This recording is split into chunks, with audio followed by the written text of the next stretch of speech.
Buenos días, bienvenidos y bienvenidas al Programa Anual de Conferencias 2022 bajo el lema Prospectiva y Políticas Públicas, organizado por el Ministerio de Ciencia, Tecnología e Innovación a través del Programa Nacional de Prospectiva Tecnológica PRONAPTEC, de la Dirección Nacional de Estudios de la Subsecretaría de Estudios y Prospectiva, la Universidad Nacional de Cuyo y el Centro de Estudios Prospectivos de Cuyo. En esta oportunidad me acompaña Javier Vitale. Buenos días, Javier. Hola, buen día a todos y todas. Un gusto saludarte, Adriana, y acompañarlos nuevamente en este segundo encuentro del ciclo de conferencias anuales 2022. Saludamos también a quienes nos van a acompañar a través del canal de YouTube del Ministerio de Ciencia, Tecnología e Innovación de la Nación. El día de hoy nos convoca la segunda conferencia sobre transición energética a cargo de 3 destacados disertantes, entre ellos Sol Pedre, gerenta del área CAREN de la Comisión Nacional de Energía Atómica, Diego Roger, director de biocombustibles de la Secretaría de Energía de la Nación, y Víctor Doña, presidente de Energía Provincial del Estado de la provincia de San Juan. También contarles una muy buena noticia, que esta actividad se enmarca en el programa INAP Futuro.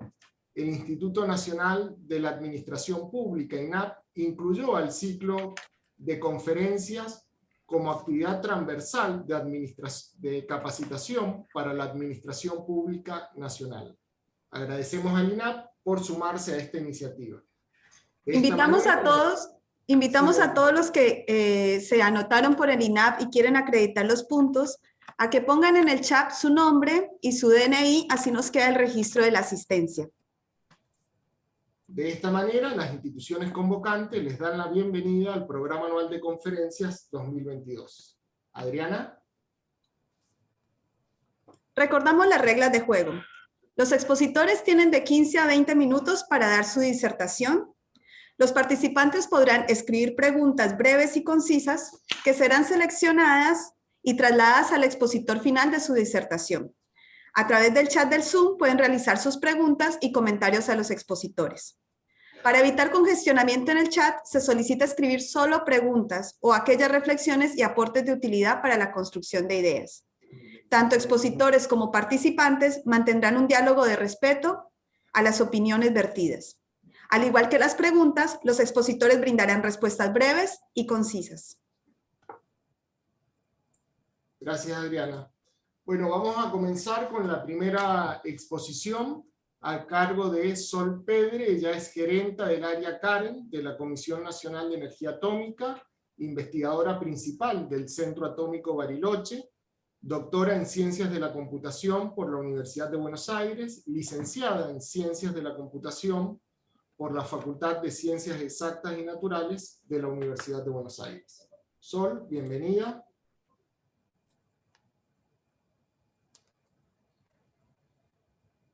Hola, ¿cómo están? Estoy acá viendo de poder compartir bien la pantalla. A ver si puedo.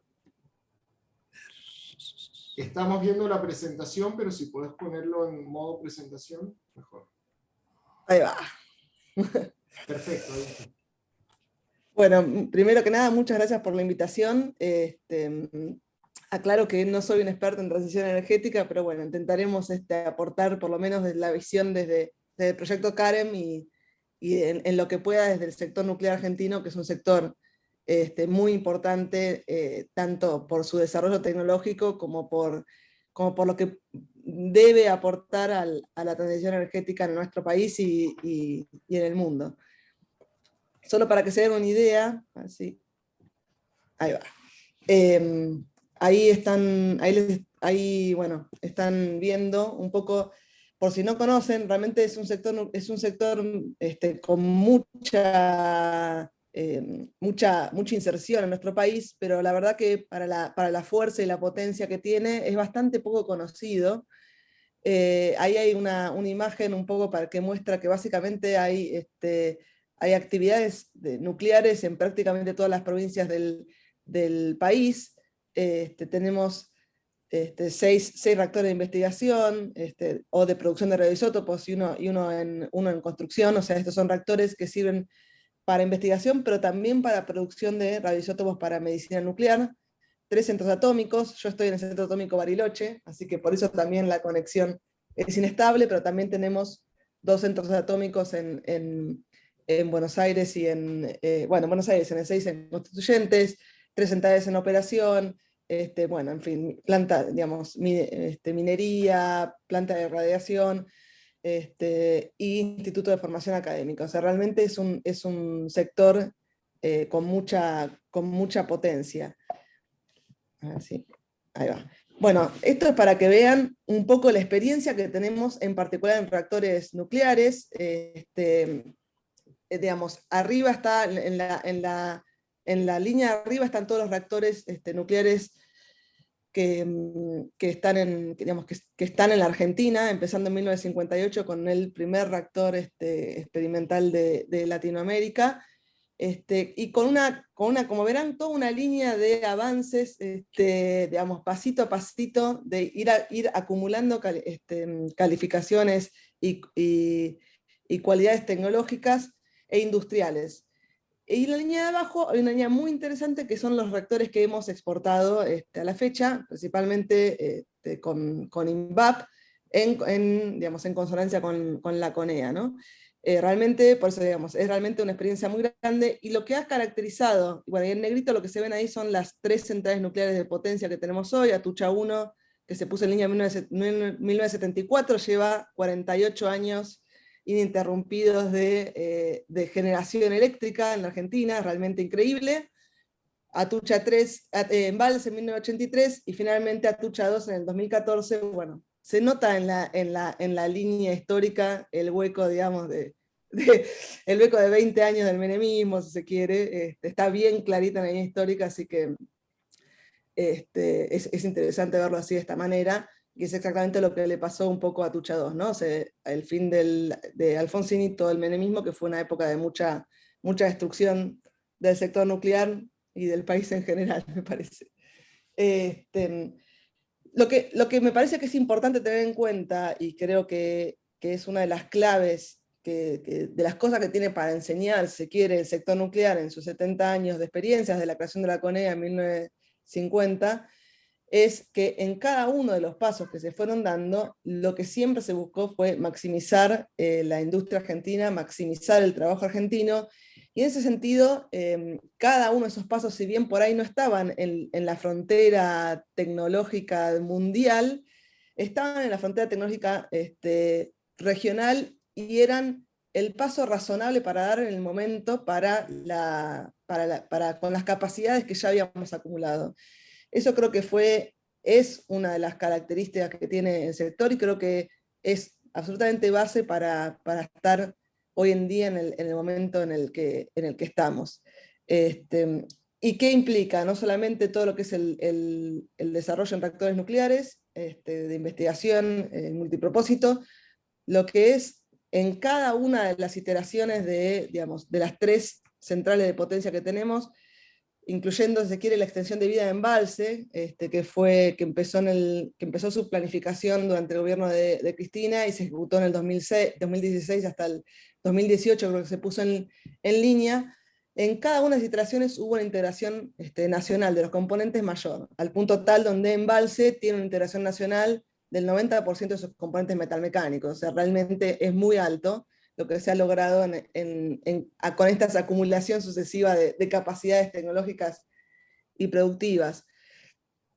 Otro punto fundamental en ese sentido es la independencia, digamos, la autonomía en el ciclo de combustible de uranio natural y agua pesada, para lo cual tenemos la planta industrial de agua pesada y todo un conjunto de empresas que nacieron de la CONEA, Dioxitec para la producción del dióxido de uranio, CONUAR y FAE para la producción de los combustibles, Nuclear Eléctrica obviamente para la operación de las centrales, bueno, e INVAP, que surgió, la primera que surgió, de donde salen todas estas exportación de reactores, y un montón de otras líneas que nacen de eso. Pero la independencia y la soberanía y la capacidad de producir el combustible nuclear en nuestras centrales completamente en la Argentina es absolutamente fundamental porque nos da una independencia con respecto a la provisión de otros países, y por otro lado es un negocio bárbaro, porque imagínense que Atucha 1 están dándose 48 años, hace 48 años que hacemos de combustible en Argentina, y eso es un montón de trabajo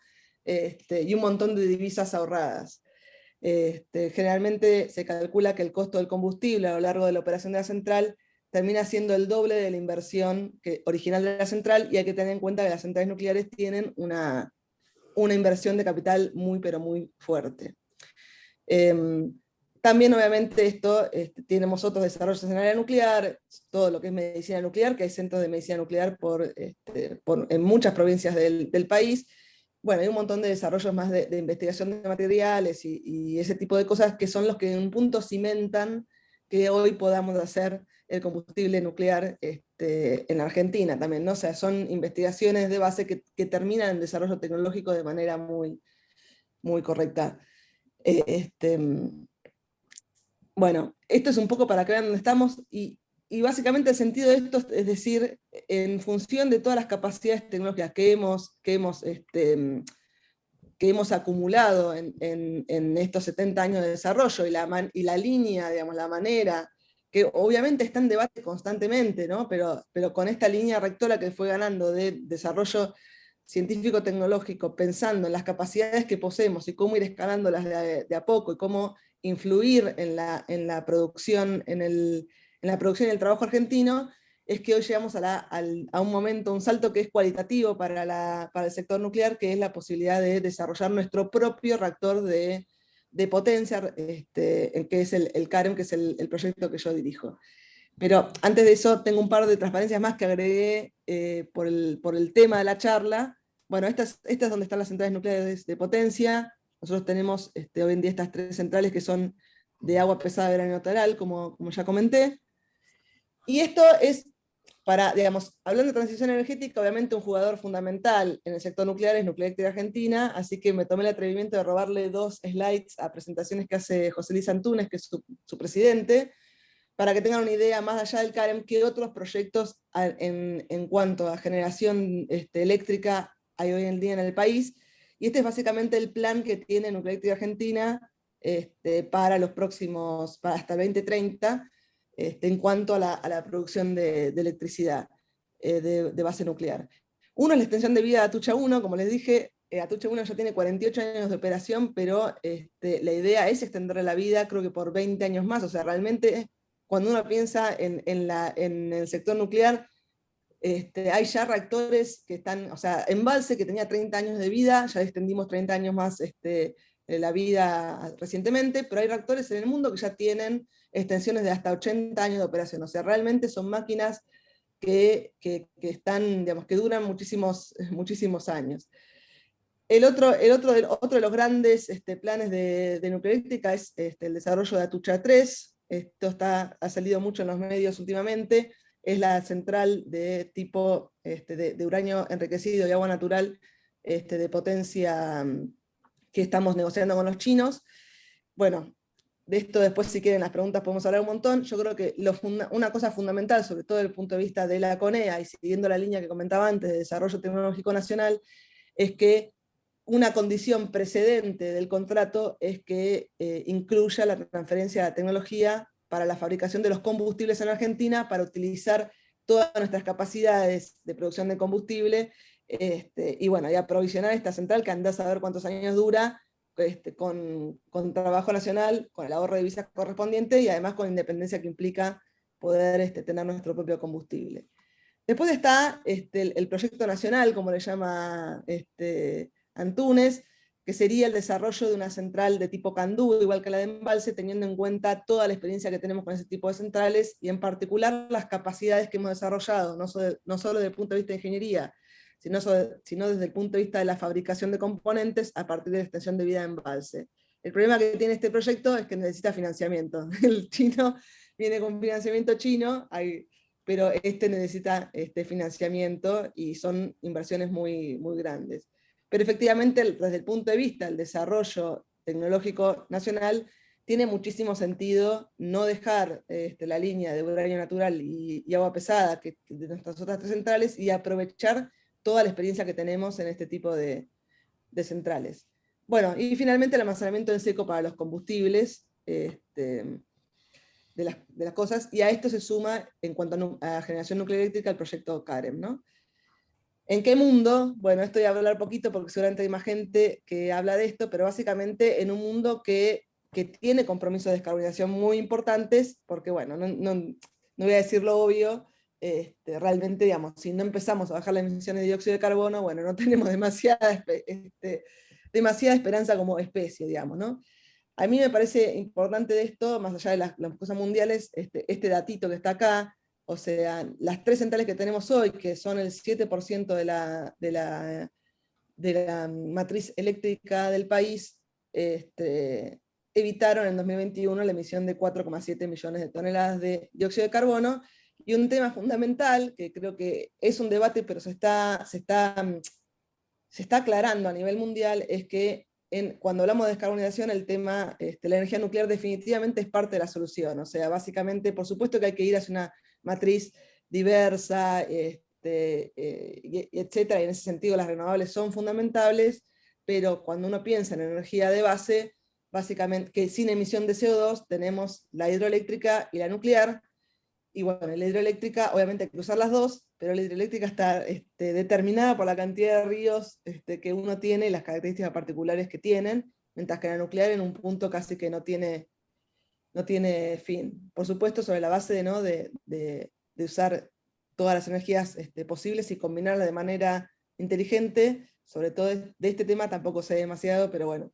Creo que es claro que la nuclear es una energía que tiene que estar, lo cual nos pone en un lugar increíble, que impensado cuando se empezó el desarrollo hace 70 años de este tipo de energía, que yo siento como que estamos en el lugar correcto en el momento adecuado, con todo el camino que hemos recorrido en energía nuclear, porque realmente tenemos muchas capacidades en el sector, en un momento donde la tendencia mundial incluye este tipo de energía de manera muy importante. Entonces, realmente,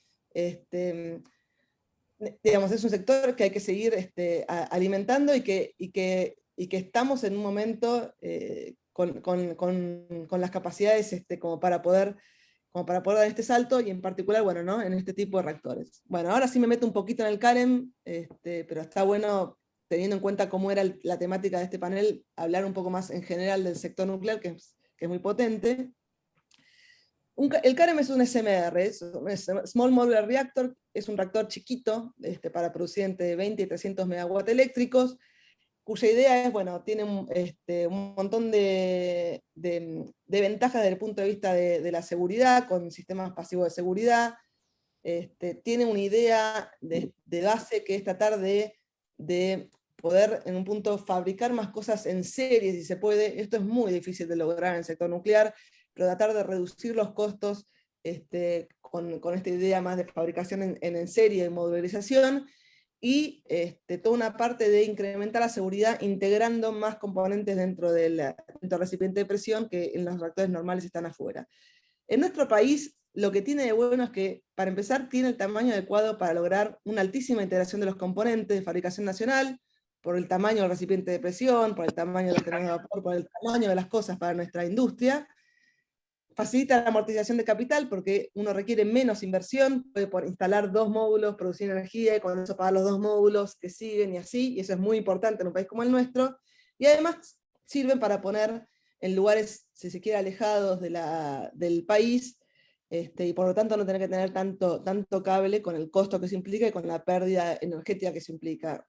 Un reactor, por ejemplo, como el prototipo que estamos haciendo en Lima, de 32 megawatts, puede alimentar una ciudad como Bariloche o un polo industrial.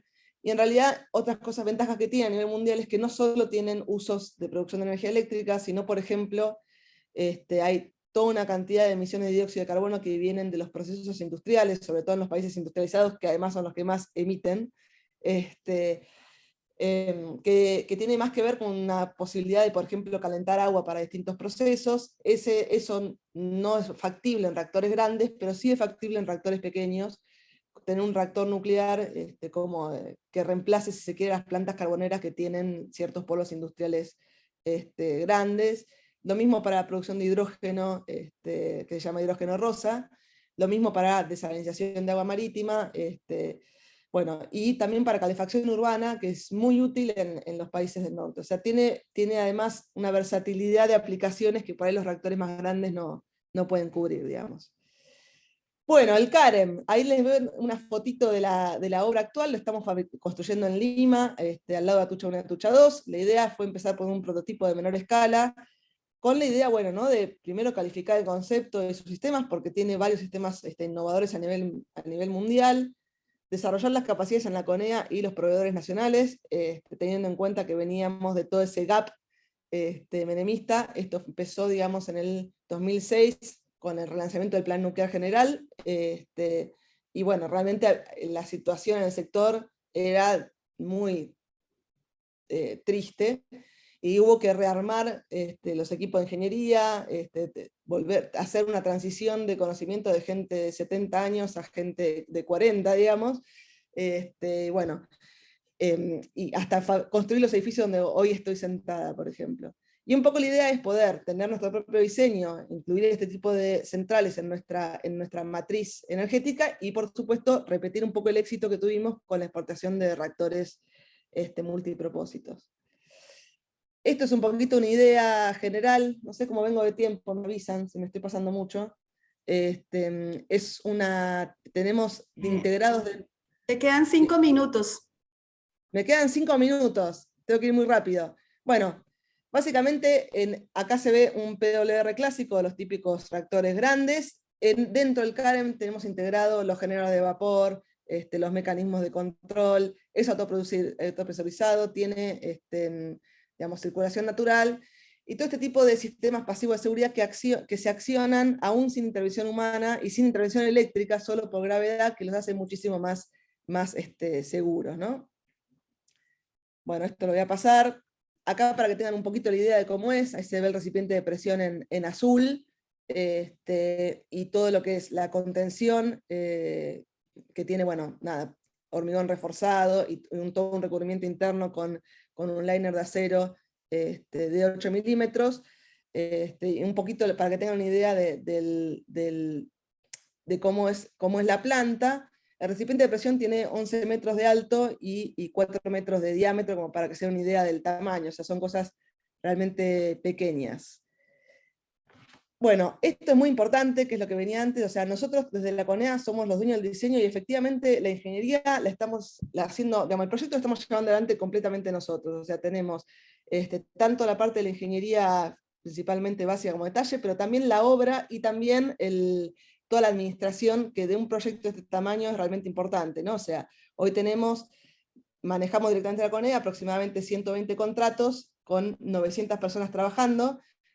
Se relanzó la obra civil a mitad del año pasado, y empezamos con la obra gruesa en enero de este año, y hoy en día están trabajando en Lima 450 personas en la obra, o sea, realmente estamos viendo un cambio en la pendiente, pero por supuesto tenemos un conjunto de proveedores nacionales muy importante, tenemos más de 1000 empresas argentinas que ya proveyeron servicios al prototipo, y nuestros principales contratistas, bueno, son Nuclear Eléctrica Argentina en la obra, Conuar y FAE para la fabricación de los internos, IMSA en la fabricación de recipiente de presión y otros componentes, y bueno, INVAP en algunas cuestiones de sistema de control de este estilo. Lo más importante de esto es que obviamente el objetivo es, a la finalización del prototipo, tener el 70% de la integración nacional en sus componentes, y en eso estamos trabajando muchísimo con ADIMRA, la Asociación de Metalúrgicos de la República Argentina, con IMSA, con Conuar, para todo lo que son los componentes metalmecánicos, y por supuesto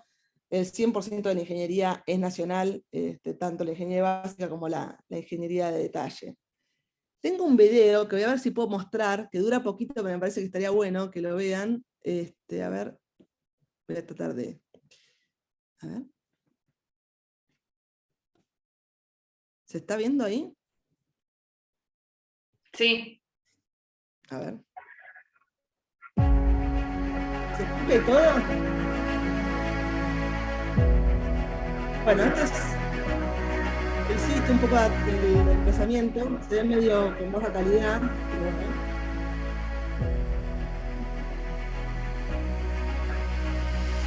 Ese bien cómo va a quedar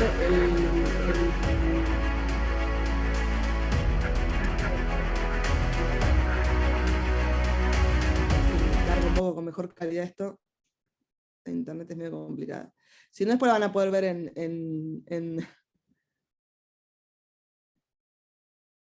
lo voy a poner automática porque si no, no va a andar. Ahí va. Ese sería el edificio de la contención, como les decía antes. No, esto no va a andar. Bueno, después les dejo el link a YouTube, entonces les muestro la foto. Claro, mejor. si tenés el enlace de YouTube, lo podemos difundir a través del... Si tenés el enlace de YouTube, Sí. lo podemos colocar Sí. en el chat del Zoom. Perfecto, ahí les comparto el enlace a YouTube. Termino, por las dudas tenía unas fotos para mostrarles. Esas son las fotos del edificio del reactor. Ahora creo que están viendo mi presentación. Sí, sí. Ahí para que vean las últimas tareas de hormigonado. Como decía, hoy estamos con 450 personas trabajando. La obra civil está a cargo de Nuclear Eléctrica Argentina, pero bueno, nosotros tenemos toda la parte de supervisión en la obra. Ahí se puede ver, bueno, la contención, que es esto redondo que está acá, este cono, sí. Y arriba se ve lo que es de metal, es este liner, que es el liner de 8 milímetros de espesor, que lo fabrica Conuar, Combustibles Nucleares Argentinos, que es una empresa justamente que nació de la CONEA y que tiene participación, la CONEA tiene participación en ella. El progreso estimado es del 70%, ahí se ve, bueno, un poco el edificio por donde se entra, que está en la maqueta, y la parte nuclear, el edificio nuclear. Y más o menos esto está pensado que se finalice el edificio en principio del 2024. Bueno, acá el liner de contención, que es esta lámina de 8 milímetros de espesor de acero que recubre internamente toda la contención para contener los gases en caso de accidente. Tiene un proceso estimado del 90% y está fabricado en Conuar, como les estaba diciendo. Es realmente muy impresionante. Primero les recomiendo que vayan, es muy impresionante entrar a la contención del reactor, es muy impresionante entrar a las piletas supresoras, así que y estamos más que contentos de recibir visitas. Son lugares que después nunca jamás se van a poder volver a entrar, y es realmente muy impresionante ver cómo se coloca y se suelda con la precisión una chapa de 8 milímetros de 30 metros de diámetro. Es realmente bastante increíble ver eso, ¿no? Bueno, el recipiente de presión, que es uno de los componentes fundamentales, y es donde digo que es tan importante que sea pequeño, se está fabricando en IMSA, en Mendoza. Bueno, ahí se ven algunas partes de la fabricación. Bueno, tiene un progreso estimado del 65% de avance. Los generadores de vapor que ven ahí son generadores de vapor particulares, son helicoidales, es un diseño bastante único, que se están construyendo en Conuar, y los tubos se hicieron en FAE, en fabricación de aleaciones especiales.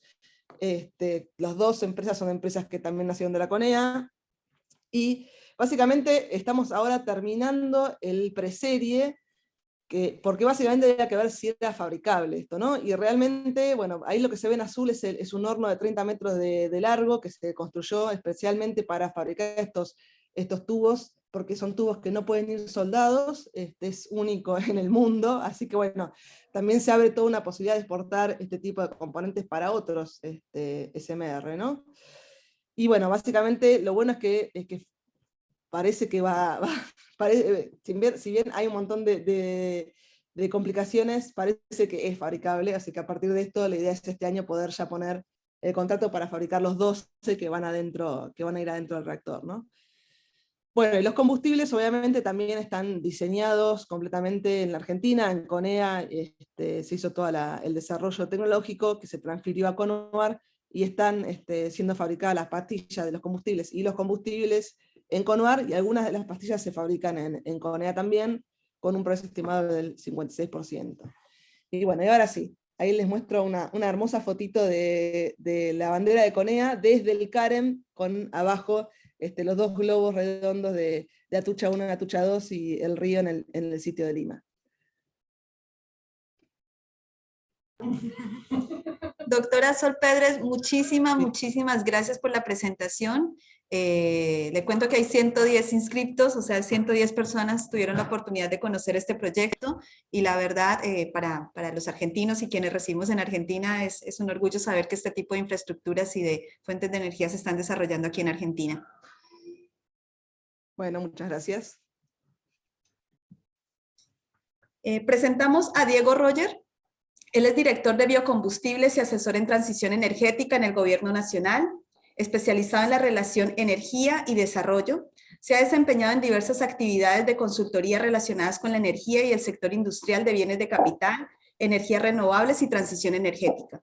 Ha desarrollado actividades de investigación en dichas temáticas en la Universidad Nacional de Quilmes y en la UBA y elaborado diversas propuestas para políticas de transición energética y desarrollo tecnológico industrial en el sector de energías renovables. Es licenciado en Ciencia Política, magíster en Dirección Estratégica y Tecnológica, en Gestión de la Calidad, ha cursado la maestría en Ciencia, Tecnología y la Sociedad y actualmente trabaja en su tesis de doctorado en Desarrollo Económico. Bienvenido, ingeniero Diego Roger. Politólogo, perdón, licenciado. Muchas gracias. Bueno, un gusto estar acá. ¿Se escucha bien? Sí, señor. Bueno,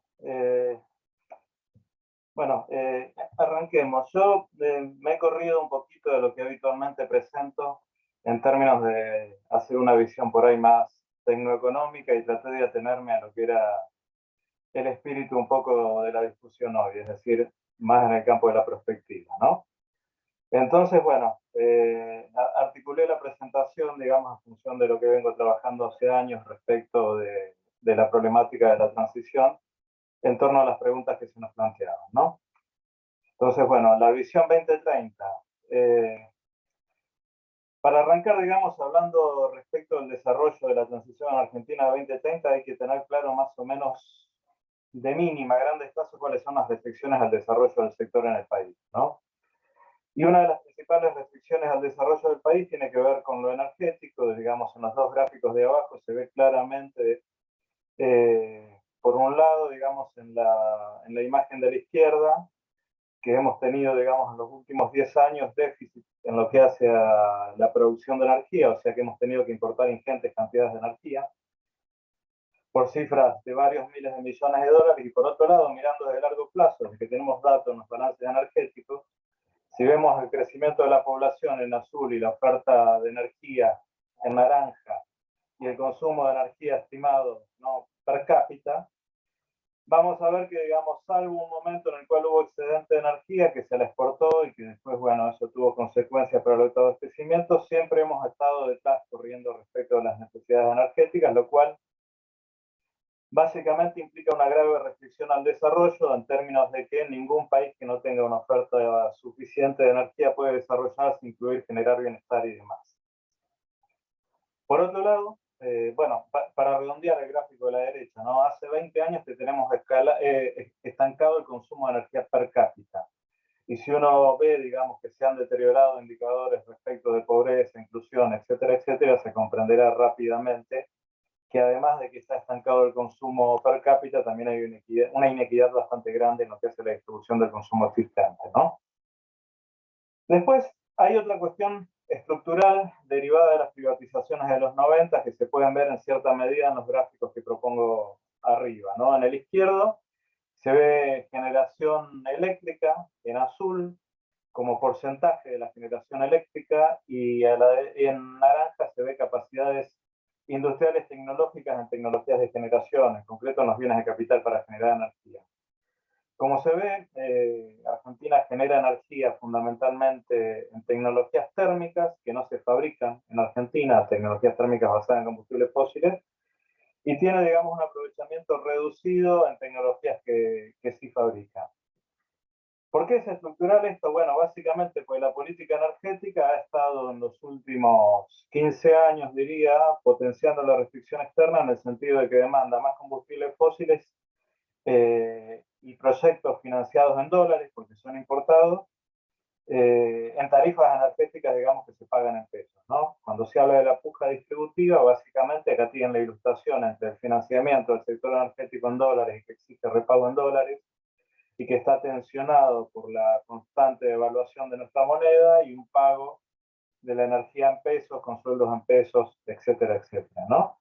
Entonces, bueno, básicamente esta es una restricción estructural que lo que hace es acoplar, digamos, la dinámica del ciclo energético y hacerla procíclica respecto de las restricciones que tenemos en desarrollo. Y bueno, y a la derecha tienen el ejemplo de cómo resultó Renovar, digamos, donde tienen graficado las capacidades industriales y tecnológicas del país en energía eólica y lo que se hizo efectivamente en Renovar. O sea, cero tecnología nacional y muy baja, bajísima, inclusión de bienes industriales nacionales.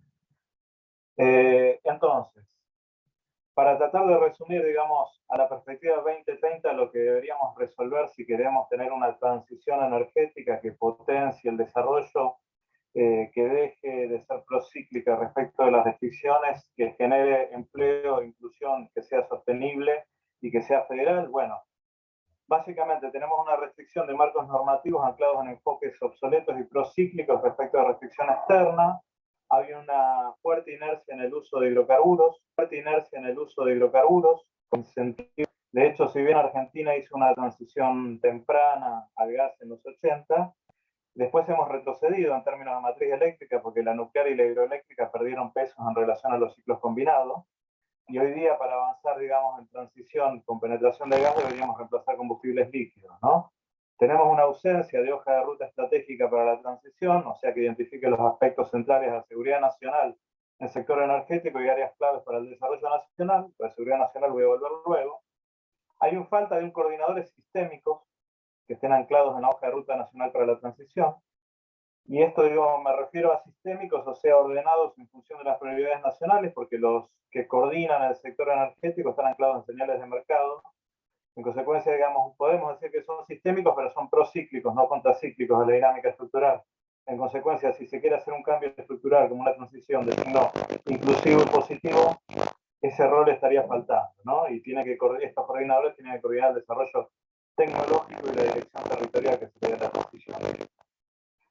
Hay una ausencia de mecanismos y capacidades estatales orientadas al cambio estructural y la reterritorialización del desarrollo energético. Hay falta de coordinación interestatal e interregional, provincial y municipal, fundamentalmente derivada de la reforma constitucional del 94, y asociado a la reforma del 94 hay lo que yo llamo un federalismo con pies de barro, en una dinámica sistémica en la cual, digamos,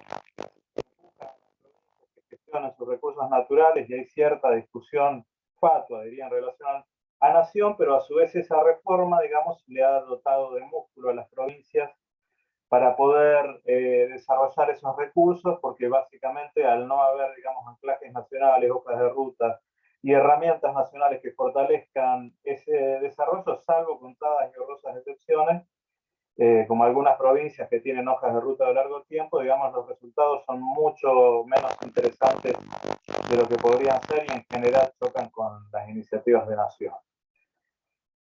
Bueno, la segunda pregunta que nos habían planteado tenía que ver con los desafíos insertivos, ¿no? Entonces, bueno, los desafíos justamente tienen que ver con romper estas restricciones que yo les planteaba en las diapositivas anteriores. Tengan en cuenta, digamos, que un cambio estructural como es una transición energética que implica una coordinación en estas tres grandes dimensiones que vemos acá en este diagrama de la derecha, en la tecnoeconómica, en la sociotécnica y en la política, exige, por un lado, un nivel de coordinación enorme para coordinar infraestructuras, recursos y demandas, ¿no? Pues, digamos, en el sistema energético la oferta tiene que estar acoplada con la demanda en hojas de rutas de desarrollo de recursos e infraestructuras que suelen llevar más de un gobierno, con lo cual, digamos, la planificación, digamos, que se requiere tiene que ser muy potente. En lo sociotécnico hay regímenes y nichos en los cuales tiene que coordinar el país y definir dónde se va a especializar. Hay que coordinar respecto a la difusión tecnológica y también hay que coordinar los sistemas de innovación en esta interacción. Y a su vez, en términos de política, hay que alinear intereses políticos, agregaría políticos y empresariales, ¿no? las metas estatales que se deben respecto de la transición e instituciones y capacidades que tienen que coordinar todos esos sistemas. Entonces, digamos, ¿cuál es el mayor desafío mirándolo, si se quiere, desde la democracia para acá, pero también desde la reforma de los 90 en el sector energético que tenemos para la transición energética? Bueno, es que la transición se convierte en una herramienta de desarrollo e inclusión, lo cual implica romper la dinámica estructural del sistema energético que reproduce su desarrollo. En cierta medida deberíamos replicar lo que hizo YPF en el siglo pasado, desarrollando proveedores y haciendo, digamos, que el petróleo tenga un multiplicador de empleo enorme porque hay una cadena de valor local asociada muy grande, o sea, es lo opuesto de un enclave, ¿no? Por otro lado, digamos, las reglas y herramientas que la guían no tienen que buscar el óptimo, sino como desafiar señales. ¿Y por qué subrayo esto? Porque el óptimo de su desarrollo es el subdesarrollo. ¿Qué quiero decir con esto? Bueno, si uno busca, digamos, los equilibrios de mercado en términos de ordenar el desarrollo de una matriz energética, cuál es la más barata, básicamente lo que va a hacer es reproducir la situación de subdesarrollo del país, porque justamente las políticas que tienen de desarrollo industrial, financiamiento, exportaciones y demás, los países del primer mundo, y a su vez de subsidios para el desarrollo tecnológico en estas tecnologías más nuevas, relacionadas con la transición, sea lo más barato sea lo importado, y de ahí eso se acopla con la dinámica de endeudamiento externo y fijación de tarifas en dólares que le explicaba al principio, es lo que ancla al sector energético con la restricción externa, con la puja distributiva y finalmente con la volatilidad del tipo de cambio. Digamos, es una dinámica recursiva que se autoalimenta en la medida que yo voy escalando ese mecanismo, ¿no? Y entonces, ¿qué implica esto? Bueno, desafiar la fuerza centrífuga del actual entendimiento sobre cómo se traduce el federalismo en el sistema energético. ¿Qué implica esto? Bueno, poner mayores instancias de coordinación, de arranque, hojas de ruta común y demás, lo que les ponían en la diapositiva anterior. También la forma en la cual se entiende la tecnología en el sector, relacionado con esto que les decía antes, y recuperar la planificación energética de la captura actual que tiene en el sistema financiero y resolver la cuestión de financiamiento endógeno y de largo plazo para grandes proyectos energéticos, porque sin esto no es posible pensar en una hoja de ruta nacional para la transición y mucho menos en desarrollo tecnológico asociado a la energía nacional. ¿Por qué digo la captura del sector por el sector financiero? Bueno, básicamente porque hoy día cuando se definen inversiones, por ejemplo en generación eléctrica, la variable principal que se toma para definir esto es el retorno de la inversión, y cuán rápido se hace este retorno de la inversión. Esto lo pueden ver claramente en todas las estructuras de incentivo en planes, por ejemplo, como el Renovar, que está pensado en términos de capital financiero.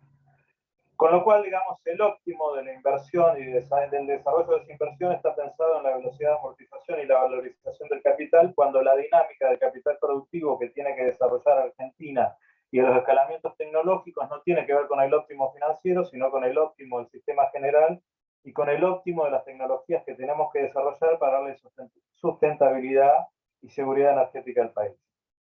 Entonces, ¿qué requiere esto? Bueno, una hoja de ruta para la transición que exige un gran ejercicio de imaginación política y social. O sea, básicamente recuperar la centralidad de la política energética en el desarrollo político y territorial del país. Como se darán cuenta, voy un poco a contramano de lo que es el tópico dominante en términos de las discusiones de energía, pues están dominados, desde mi punto de vista, por parámetros economicistas, en términos de que se optimiza la inversión o el desarrollo del sector energético en función de variables macroeconómicas, que en buena medida distorsionan los parámetros estructurales del sector, que es un sector que se mueve en términos de décadas, o en algunos casos, digamos, las inversiones de más corto, digamos, de lustro. Con lo cual, digamos, son lógicas que, dicho en criollo, se llevan a las patadas. Y en consecuencia, si uno quisiera tener una transición que se ordene en las prioridades, necesidades y que vaya a la base, si se quiere, de reclamos como los ambientalistas, que tienen una base de cultivo, digamos, en cierta sabor a poco o inconformidad que hay respecto a los resultados que han dado estas décadas de desarrollo bajo el paradigma neoliberal en lo que tiene que ver con lo energético, ¿no? Entonces, justamente cuando me refiero a un ejercicio de imaginación, me refiero justamente a recuperar no si se quiere las visiones que hubo en el siglo XX respecto al desarrollo territorial energético, porque eso, digamos, era otro tiempo, otro paradigma, pero sí el rol de la política y del sector energético como transformadores del territorio y la realidad social y en última instancia el desarrollo nacional. A ver, materia prima para esto nos falta. Si uno mira rápidamente estos mapas, en los que ven, digamos, todos los proyectos minihidros que queda por hacer, digamos, la densidad de biomasa y biorefinerías que tiene el país, el nivel de irradiación solar, el eólico, minerales claves para la transición, como cobre, litio, uranio, entre otros, o la densidad que hay, digamos, en tambos porcinos y bovinos, uno ve claramente zonas de especialización para determinadas tecnologías energéticas relacionadas con la transición. Justamente el problema de todo esto es que para que, digamos, hagan sentido algunas de estas tecnologías que están altas en costos, si uno la compara, por ejemplo, con el gas natural, hace falta una hoja de ruta general en la cual componerlo y desarrollar las curvas de aprendizaje que bajen los costos para estas tecnologías, o bien que las pongan o las incluyan dentro de ciertos racionales en términos de cómo se definen modelos de negocios en relación a la conformación de un mix energético que tienda a bajar de costo, no a escalarlo, ¿no? Entonces, digo, insisto, materia prima hay, porque poseemos innumerables recursos, y bueno, acá les hago una nota al pie. Esperaban, digamos, energético de la transición, además esto lo he presentado en otras transiciones, en otras presentaciones sobre transición y el modelo y demás, cómo lo consigo. Les voy a poner el final, ¿no? Digamos, nuclear, hidroeléctrica y eólica son claves, digamos, en términos de tecnologías de potencia, y hay otro pilón de tecnologías que jugarían un rol más distribuido, ¿no? Eso lo pueden ver en otras presentaciones que he hecho, que al final de la presentación van a ver el link donde está en mi página de ResearchGate. Acá quería centrarme, si se quiere, más en los interrogantes que tienen que ver con la visión hacia adelante y justamente en los elementos que precisamos para poder concretar una visión de este tipo. Tengan en cuenta que, ¿no?, si queremos hacer una transición al 2050 para alcanzar los objetivos de reducción de emisiones y demás, sobre esta propuesta de transición que vengo desarrollando hace años, estaríamos hablando de volúmenes de inversión que van entre 400 y 800 mil millones de dólares hacia 2050, digamos. Inversiones que si se tuvieran que financiar con inversión extranjera directa tendrían como resultante una primarización absoluta del sector energético en relación al país, industrial relacionado, y a su vez, digamos, una profundización de la problemática estructural del sector, con lo cual, si queremos tener una transición energética que sea sustentable, económica, socialmente y ambientalmente, definitivamente hay que encarar la cuestión del financiamiento endógeno de buena parte de estos proyectos, porque si no, digamos, nos transformaríamos en un exportador de empleo industrial, tecnológico y científico en relación a los países que nos proveerían estas tecnologías, ¿no? Bueno, tendencias globales e impacto para encarar la última parte. La energía, digamos, siempre ha sido el principal vector de desarrollo de la humanidad, desde las cavernas, ¿no?, desde que inventamos la palanca con el garrote. Y básicamente desde la revolución industrial, que se empezó a inyectar productividad vía los combustibles fósiles, esto ha sido más patente que nunca. Como ven, digamos, en algunos escenarios de transición, como se ve ahí a la derecha, tanto de electrificación como provisión de energía renovables en el reemplazo del consumo nuevo, y una lenta declinación de los combustibles fósiles con un reemplazo del petróleo por el gas, ¿no? Ahí Argentina claramente tiene una oportunidad del lado del gas de vaca muerta para ser proveedor para otros países, pero también para tener una descarbonización rápida de combustibles y plantear una hoja de ruta, digamos, en ese mix en el que puedan introducirse también bioenergías, un proceso de electrificación y la aparición del hidrógeno como vector, primero en procesos industriales y quizás después en transportes de larga distancia, ¿no? Cada país soluciona la transición en función de sus necesidades, pero también de sus recursos, ¿no? Entonces, habitualmente, cuando estas discusiones me dicen, bueno, mirá Alemania lo que está haciendo, mirá X país lo que está haciendo, bueno, está bien, ese país hace eso, digamos, porque tiene determinados recursos. El caso de Alemania, cuando se lo renovable, pero también han decidido centrales nucleares que no emiten y pasar al carbón. ¿Qué quiero mostrar con esto? No es una chicana, sino que quiero mostrar que los países echan mano de los recursos que tienen para tratar de establecer o configurar una seguridad energética más o menos razonable en términos de abastecimiento a la matriz energética nacional, ¿no? Entonces, lo que digo es que no son trasladables los parámetros básicamente de terceros países a Argentina porque tienen una configuración de recursos diferente en lo que hace a recursos naturales y también diferenciales capacidades industriales, tecnológicas y científicas. ¿Qué impactos va a tener en los cambios, digamos, o cuáles van a ser los principales vectores en el cambio de la transición? Bueno, cambios y estamos viendo ya lo que yo llamo tecnologías núcleo, que son, digamos, las tecnologías de generación propiamente energética, en los paquetes tecnológicos asociados para la gestión de estos sistemas, llámese sistemas de almacenaje y demás, y las infraestructuras. Porque la electrificación y el declino de los hidrocarburos va a implicar una reconfiguración radical de todo el sistema energético, de todas las infraestructuras de transporte, distribución, domiciliaria, de la forma en la cual se piensa territorialmente esto, y va a requerir ingentes cantidades de inversión respecto de esto, y a su vez el desarrollo de un conjunto de tecnologías que permitan gestionar tanto los sistemas de generación como los sistemas de almacenaje, temas de almacenaje y gestión de las redes, como todo, digamos, entre el despacho, el consumo y demás. También va a haber un enorme desplazamiento en lo que hacen materiales minerales, que ya lo estamos viendo, ¿no? Donde van a aparecer nuevas zonas geopolíticamente relevantes, digamos, por los minerales que van a ser claves para la transición, que se van a disparar enormemente la demanda de materiales relacionados, por ejemplo, para la construcción de baterías, pero también tierras raras, cobre, aluminio y demás relacionados con la construcción de tecnologías renovables. Es terriblemente intensiva la transición energética en minerales, con lo cual va a haber aparición de nuevas problemáticas relacionadas con esto. Y por otro lado, bueno, y como les decía, habrá que, en todas estas temáticas va a haber enormes requerimientos de financiamiento para el desarrollo de todos estos elementos, para la minería, para el desarrollo tecnológico, para las inversiones de generación y demás. Porque si tenemos en cuenta, digamos, la densidad energética de los hidrocarburos en relación a las renovables, las escalas en términos de generación van a ser enormes y va a haber que desarrollar millones de hectáreas, por ejemplo, de parques eólicos para poder reemplazar la energía derivada de hidrocarburos, por ejemplo, generación térmica, ¿no? Entonces, para ir redondeando este tema, la vuelta de la energía a la esfera de la seguridad nacional.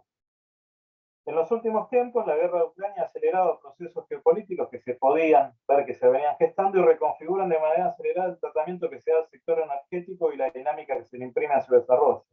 Habitualmente se habla de desglobalización, el proceso que estamos viendo, pero en realidad, digamos, de lo que se trata es de un reacomodamiento de ciertas políticas o ciertos sectores en función del reacomodamiento geopolítico en términos de esferas de influencia y del proceso de cambio hegemónico, ¿no? Claramente lo que se está viendo en Europa en relación al gas de Rusia y el cambio hacia la provisión de Estados Unidos y el giro nuevamente hacia el sector nuclear y demás tiene que ver con una reconfiguración de la política energética en el campo de la seguridad nacional, no en el campo de los mercados, como se lo veía antes, cambiando la noción de seguridad energética que preponderaba, que estaba asociada con el abastecimiento en cadenas logísticas y demás, a seguridad nacional, donde, digamos, lo militar va a empezar a tener un peso cada vez más relevante. Por otro lado, ha quedado en evidencia también que la dependencia a importaciones de terceros países en cadenas de suministros vulnerables expone gravemente la seguridad nacional y esto empuja en parte el desarrollo nuclear. Por otro lado, la exposición a tecnologías de terceros, patente en el manejo que ha hecho Estados Unidos en las empresas vinculadas, pone en el mediano y largo plazo en cuestión la conveniencia de apoyarse en tecnologías que no hay manejo nacional importadas, ¿no? Y que se carece de manejo local. Típicamente, digamos, acá si quisieran en Argentina nos podrían apagar desde Texas parques eólicos, y esto pasa a nivel mundial, ¿no? Y esto, en función del manejo que ha hecho Estados Unidos con las salidas de ciertas tecnológicas y el bloqueo a Rusia y demás, pone luces de alerta respecto a la seguridad de suministro eléctrico en muchos países, por ejemplo, ¿no? También la reconfiguración de bloques de aliados replantea el actual escenario en tecnologías clave como la nuclear, poniendo interrogantes sobre seguridad energética asociada a ellas. básicamente provisión de combustibles, mantenimiento y demás, lo cual sin duda va a reconfigurar cadenas de suministro y políticas nacionales. Y todo esto va a impactar también en las estrategias nacionales de descarbonización, ya que obliga a poner en consideración sostenibilidad y resiliencia de la misma a la luz del escenario internacional caracterizado por la alta volatilidad. Básicamente, si Europa pensaba basar su estrategia de descarbonización fuertemente en hidrógeno verde importado, creo que van a poner la lupa mucho más fuerte en cómo van a ser estas cadenas de provisión, privilegiando producciones que quizás estén más cerca o menos vulnerables en lo que hace desde el punto de vista logístico, ¿no? Y en términos nacionales, la principal consecuencia se puede asumir es que sin nuevas herramientas de política, con un fuerte acento en el financiamiento endógeno a largo plazo, no hay viabilidad macroeconómica ni sostenibilidad para la transición energética, al menos en una perspectiva de desarrollo e inclusión. Sí lo hay en una perspectiva, ¿no?, que profundice estas situaciones estructurales que yo les señalaba al principio. Bueno, para ir concluyendo, la actual volatilidad que enfrenta el mundo ha desatado y acelerado cambios de fondo y exige cada vez más planificación y celeridad de respuesta, ¿no? Lo cual tensiona todo el sistema. Por otro lado, también la dinámica estructural que les comentaba al principio es una seria limitación para traducir estos imperativos en políticas de desarrollo e inclusión, porque básicamente, digamos, tenemos que trabajar en políticas de fondos que sean contracíclicas y el sistema procíclico. Desarrollar una agenda para el cambio estructural de fondo, ¿no?, a 2050 en el país exige que identifiquemos las áreas de mayor oportunidad sobre la base de un análisis de la dinámica y las posibilidades que tenemos. La dinámica tiene que ver con la estructural que le decía, las posibilidades tienen que ver con recursos y capacidades. Insisto, las capacidades tienen que ver, siempre yo vieron el cambio del orden, digo, industriales, tecnológicas y científicas. ¿Por qué? Porque tenemos que arrancar una política de escalamiento del industrial, conectar con lo tecnológico y tirar de lo científico, porque si hacemos al revés, no vamos a llegar nunca. Y en el caso del hidrógeno, por ejemplo, aparece como una temática de gran interés, pero que en términos de posibilidades inmediatas se centra en proyectos de aportación vía inversión extranjera directa, como el caso de Río Negro, ¿no? Lo cual tiene el riesgo de reproducir dinámicas de enclave, salvo que se construya una agenda impulsada de manera endógena o con asociaciones estratégicas o como una escalera de escalamiento de capacidades nacionales. Y esto también tiene, digamos, la posibilidad o la problemática de escalar también conflictividades territoriales y ambientales, si no aparece justamente en una hoja de ruta de desarrollo nacional, e insisto en esto y de manera muy clara y precisa. Entonces, capturar oportunidades y agregaría dar viabilidad política a todo esto y social, exige un trabajo que produzca una visión propia del país sobre la transición energética y las necesidades de política, porque si no la agenda se fija en función de intereses diversos a las necesidades del país, diría de corto plazo y en general anclados de manera endógena a intereses de otras agendas. Bueno, la participación decidida del Estado en el financiamiento del despegue del proceso de transición tiene el potencial de desarrollar un mercado financiero con enormes proporciones, basado en el ahorro local, contribuyendo con esto, digamos, de manera indirecta, pero no por ello poco significativo, digamos, a mejorar la capacidad de la moneda nacional, estabilizar variables macro y mejorar expectativas de mediano y largo plazo, ¿no? Como contracara, sin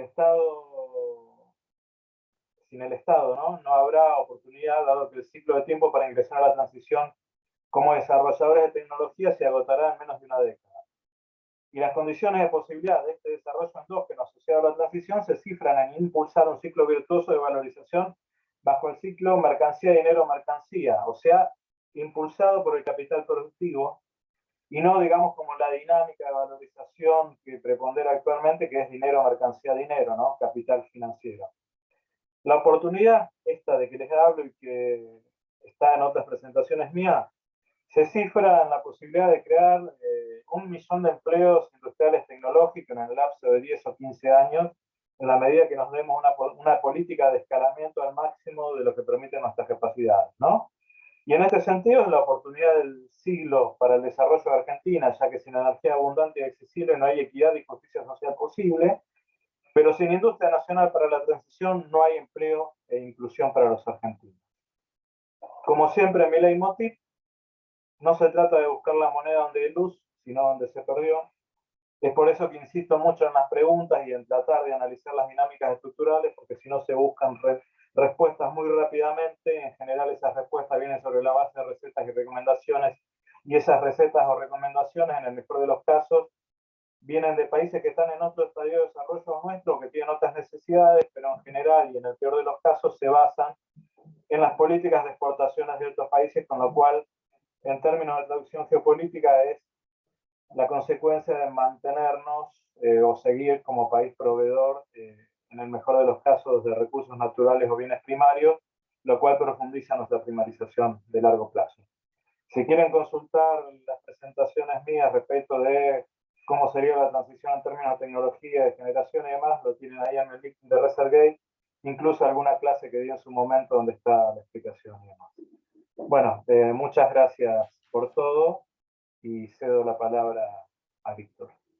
Muchas gracias, Diego. Sumamente interesante tu propuesta y el desarrollo que hiciste. Agradecemos también a quienes están participando en el Zoom y quienes nos van a ver prontamente en el canal de YouTube del Ministerio de Ciencia, Tecnología e Innovación. Recordarles que a través del chat pueden realizar sus preguntas. Al finalizar las 3 disertaciones, abriremos un espacio para el intercambio.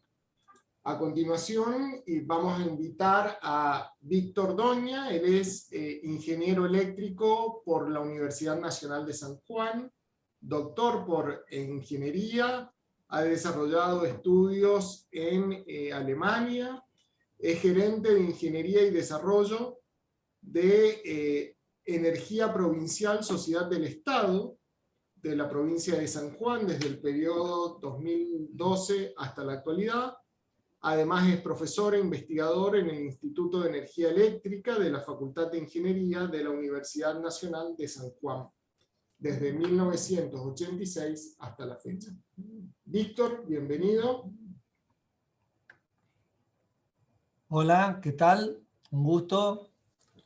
Muchas gracias por la invitación, Javier, a Vanessa, Adriana, por esta iniciativa de poder brindarles algunas opiniones desde la experiencia local y de haber cabalgado ya varios años sobre este tema energético, así que me parece muy interesante, al menos virtualmente, mantenernos conectados e ir informando un poco lo que va sucediendo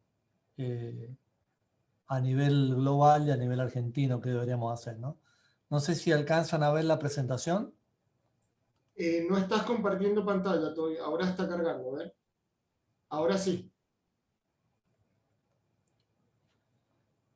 ¿Sí? ¿Se alcanza a ver? Sí, sí, se ve muy bien, Víctor. Bueno, la idea de esta charla, si bien son varias diapositivas, es poder de alguna manera rápidamente mostrarles algunas slides que son bastante gráficas por el formato, digamos, que trato de hacerlo más bien estadístico, y al final y en el medio concentrarnos en algunas pocas slides con el tema de las preguntas o el motus de un poco de esta conferencia. Bueno, vamos a tratar de avanzar acá.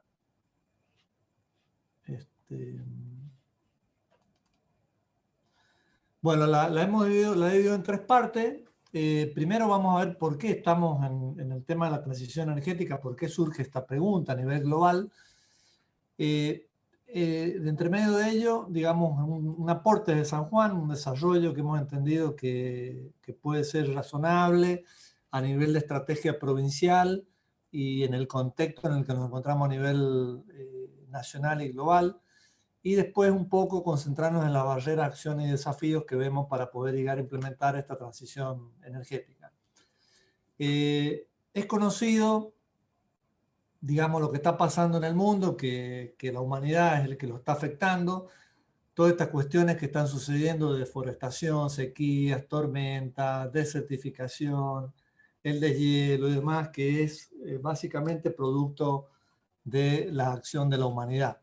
Y solo nosotros mismos somos los que realmente podemos llegar a esta transformación, y es a través de lo cual se generó toda esta situación de comenzar a implementar acciones en pos de estos cambios a futuro, ¿no?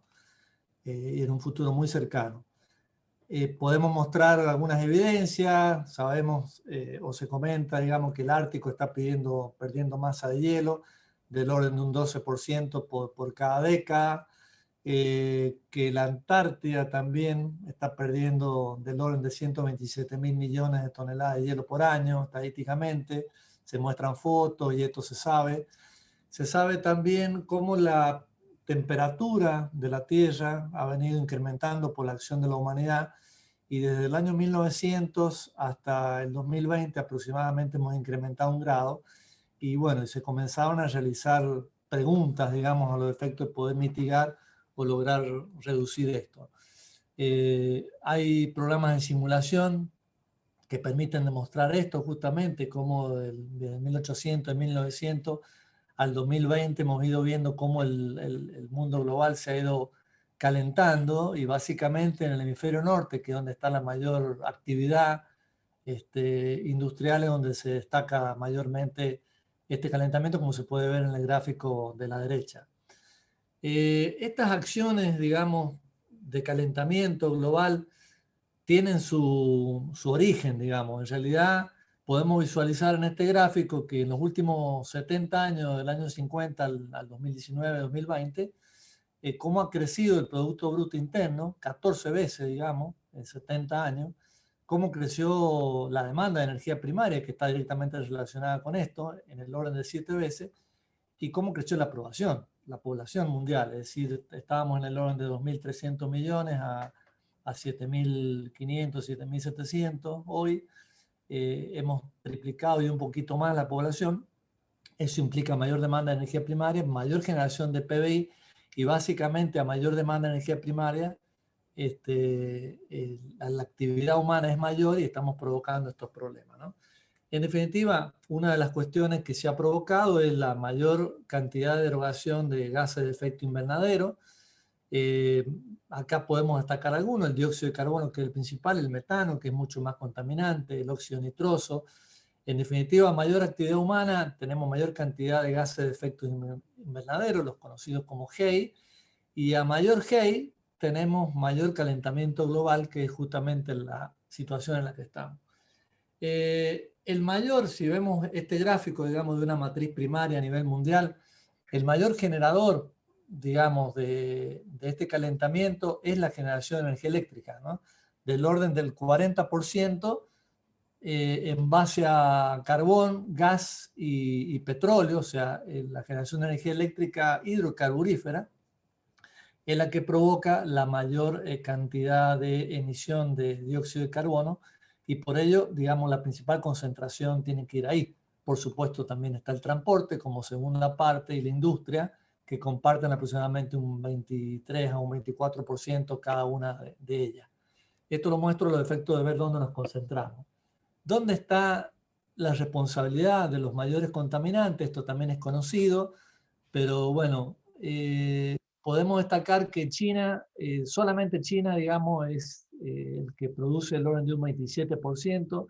Entre China y Estados Unidos estamos casi en un 42%. Y 3 países tienen casi el 50%, China, Estados Unidos y la India. Y si seguimos escalando, podríamos decir que hay 30 países que emiten el 85% de las emisiones mundiales, y el resto de los 164 países, la restante contaminación del orden de un 15%. Argentina, allí somos un punto, nuestro porcentaje de participación es del orden de 0.7%. En este contexto global, si bien estamos obligados todos, porque estamos en este mismo globo, digamos, tenemos que hacer acciones comprometidas y tenemos que abordar, pero el problema principal del mundo no está ahí, sino como podemos ver, está repartido en otros países principales. Si bien se han venido haciendo acciones, es decir, acá podemos observar a la izquierda, desde 1925 al 2020, 2019, cómo fue cambiando la concepción del uso de energía primaria. la parte verde, el uso de leña o de biomasa, y la parte marrón del carbón, ¿sí? Ambos han venido disminuyendo en la participación relativa, y han ido apareciendo el petróleo rojo, el gas natural, la nuclear y finalmente las renovables modernas. La cantidad de energía ha ido incrementando, pero aún así no es suficiente, ¿no? Y uno puede ver que desde 1900 seguimos escalando en esas emisiones y solamente en los momentos críticos que ha tenido la humanidad es donde hemos visto levemente una disminución. El caso de la depresión del año 1929, la Segunda Guerra Mundial, el famoso shock de petróleo en el 78, 79, y fíjense acá cómo el COVID realmente provocó una caída importante porque básicamente la humanidad se quedó quieta, se nos obligaron a quedarnos quietas, la industria paró, y ahí es donde se ve justamente que hay una relación directa entre lo que significa el movimiento de la humanidad y la producción con la cantidad de emisiones, ¿no? Acá podemos ver nuevamente cómo estamos hoy a nivel global. En esta matriz se puede demostrar entre el gas, carbón y petróleo, casi un 90% son energía no renovable, hay un sector del orden de 4,5 en nuclear, y el resto, digamos, del orden de 10,1, bueno, nuclear lo he puesto en no renovable, pero en realidad no es que contamine, ¿no es cierto?, la producción de CO2. Como renovables estrictas, la hidroeléctrica, eólica, solar y el resto apenas abarcan un 10% del total. En el caso de nuestro país, ¿qué podemos ver? Son gráficas de algunos años, pero que no han cambiado mucho. Estamos más o menos igual. La matriz primaria de Argentina, la que se muestra a la derecha, a la izquierda, perdón, nos muestra casi con un 91% de energía no renovable, incluyendo la nuclear, brevemente, y del orden de un 9% en renovable, incluyendo todo lo hídrico que ya teníamos. En el gráfico de la izquierda, de la derecha, vemos la foto de cómo estábamos al 2016, después muestro otra de cómo hemos mejorado, donde esta es la matriz eléctrica. En esa matriz eléctrica tenemos una fuerte dependencia de energía térmica, del orden de un 65%, de energía hidráulica, la tradicional, del orden de un 26%, y apenas estábamos como foto en ese momento con un 2% de participación de energía renovable, entendiendo la hidráulica menor de 50 megavatios, solar, eólico y biomasa y otras que se han ido generando con esta repartición básicamente prioritaria o mayoritaria, digamos, en hidráulica y en eólica. La Argentina, sin embargo, tiene vastos recursos, ya lo presentó muy bien recién Diego. Tenemos un país muy lindo, gracias a Dios, con la disponibilidad de recursos muy amplios, no solamente hidrocarburos, sino recursos eólicos, recursos solar y recursos de biomasa, como para explotar o seguir explotando, evidentemente, esto a mayor escala, y por supuesto no olvidarse los aprovechamientos que podríamos tener en la plataforma submarina argentina, como el uso de la energía mareomotriz o undimotriz. Al 2019 y 2020, digamos, hemos ido mejorando con el aporte de las renovables por las acciones que han habido con la aplicación de la ley 27191.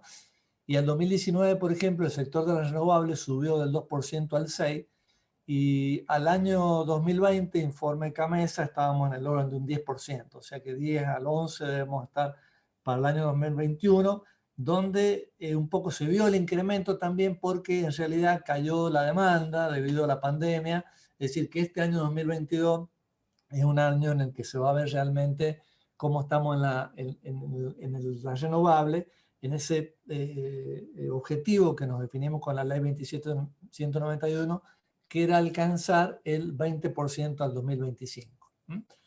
Yo creo que estamos más bien sobre el 9 y el 10% realmente de ese cubrimiento y con muy pocos años para lograr cumplir el objetivo. ¿Cómo pasamos de los objetivos de desarrollo de milenio a los objetivos de desarrollo sustentable? Hubo una transformación de estos objetivos, 8 iniciales, pasamos a 17 actuales, definidos del 2015 al 2030, y entre eso está el objetivo ODS 7, que es el vinculado a energía, que su título es Energía asequible y no contaminante, y define que el concepto que el acceso sea universal de la energía sea esencial para todo, pregonando un bajo o nulo nivel de contaminación a nivel medioambiental. Los objetivos los voy a dejar para que los puedan ver en la transparencia. Básicamente lo que quería mostrar es un poco de cómo está la Argentina en relación a sus compromisos, a la contribución determinada nacional de la reducción de dióxido de carbono.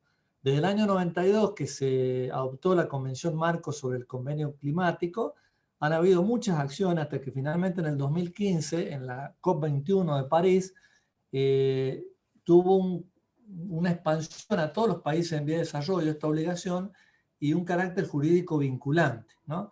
Donde se comprometió la humanidad a no sobrepasar los 2 grados de temperatura de acuerdo a los niveles preindustriales, y si hay esfuerzos adicionales poder disminuir esto, ¿no? La Argentina en este sentido, en el año 2015, modificado en el 2016, presenta su primera NDC, por sus siglas en inglés, y esta NDC tuvo 2 valores, una de 400, llegar al 2030 con 483 millones de toneladas de dióxido de carbono, digamos, como una meta incondicional, y como una meta condicionada a ayuda externa y a cierto apalancamiento a un valor de 369, es un compromiso más fuerte. En el 2020, porque acá todos los países quedaron de alguna manera obligados a presentar estas NDC y a irlas actualizando. Por eso en el 2020 la Argentina presentó a final del 2020 una segunda NDC donde bajó este objetivo a 359 millones de toneladas, y en octubre del año pasado, del 2021, se volvió a modificar y se propuso una nueva reducción a 340 millones de toneladas. Esto ya está caminando, o sea, el 2020 bajamos la bandera, en realidad 2015, pero el 2020 el compromiso último que tenemos, y hasta el 2030 no es mucho tiempo para cumplir este objetivo. Sin embargo, si uno ve cómo estábamos en emisiones al año 2016, del orden de 364 millones de toneladas, en ese momento éramos el 0,7% de las emisiones totales a nivel mundial, con una generación por cápita del orden de 8.3 toneladas por habitante.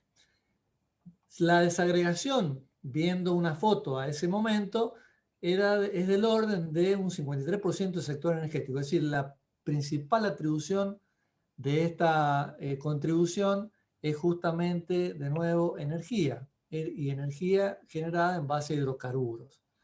El informe de la ONU pretende, para la trayectoria de 2 grados, llegar a una emisión de no más de 41 mil millones de toneladas para el 2030, y si uno saca el 0,7% para ese valor, estaríamos en 287 millones de toneladas. Es decir, que hoy lo que estamos viendo que es la segunda NDC presentada de 349 millones de toneladas, como que nos permitiría ir carbonizándonos todavía más al 2030 con el valor que hoy tenemos presentado. Es decir, que la foto al 2030 nos va a mostrar con este objetivo con un porcentaje mayor al 0,7. Y habría que hacer esfuerzo en realidad para descarbonizarnos más, es decir, hacer una apuesta mayor para que al menos seamos neutros hasta ese año, y a partir de ahí, entre el 2020, entre el 2030 y el 2050, ir a una descarbonización nula, finalmente, ¿no? En el caso de San Juan, estamos alineados de alguna manera con los ODS 7. Quería mostrarles brevemente un aporte que estamos realizando. En los parámetros provinciales definidos como estrategia de Estado, tenemos nuestro propio objetivo, alcanzar el 2025 entre 1.000 y 1.200 megavatios a nivel local, para acompañar al objetivo país de unos 12.000 megavatios, es decir, el 20% de acuerdo a lo que marca la ley 27191. En San Juan tenemos la posibilidad y estamos trabajando con la explotación de diferentes recursos renovables. Nos vamos a concentrar en la energía solar. La matriz que tenemos actualmente en San Juan es altamente renovable. Tenemos mucho hidráulico, mucho térmico y mucho hidráulico, mucho solar, perdón, y térmico, que normalmente está parada y actúa solamente en condiciones de emergencia. También la red interconectada de San Juan es altamente vinculada, interconectada con un sector muy chiquitito, del orden del 0,2% de sus usuarios aislados. En energía solar, vinimos marcando del año 2008, definiendo el proyecto Solar San Juan como cabecera, una serie de hitos que nos llevaron a la fecha a un crecimiento, digamos, ya posicionarnos a nivel nacional como líderes, digamos, en el desarrollo de la energía solar fotovoltaica actualmente. Entre lo que tiene que ver todo el apalancamiento que hizo la provincia, definiendo como estrategia de Estado el desarrollo solar, las inversiones que realizó por propios Motu, el desarrollo del primer parque solar fotovoltaico, que fue la central de Uyum, la primera en Latinoamérica por 2 años, del 2011 al 2013, y todo lo que esto generó a continuación, traccionando a nuevos emprendimientos ya en los procesos que Nación vino efectuando a través de los programas Renovar, Mater, Minigen, etc., ¿no? San Juan desarrolló los mapas solares y eólicos, que los pueden visualizar acá. Ahí detectamos las zonas más potenciales. En energía solar, toda la provincia es muy buena, pero tenemos zonas que son más buenas que otras.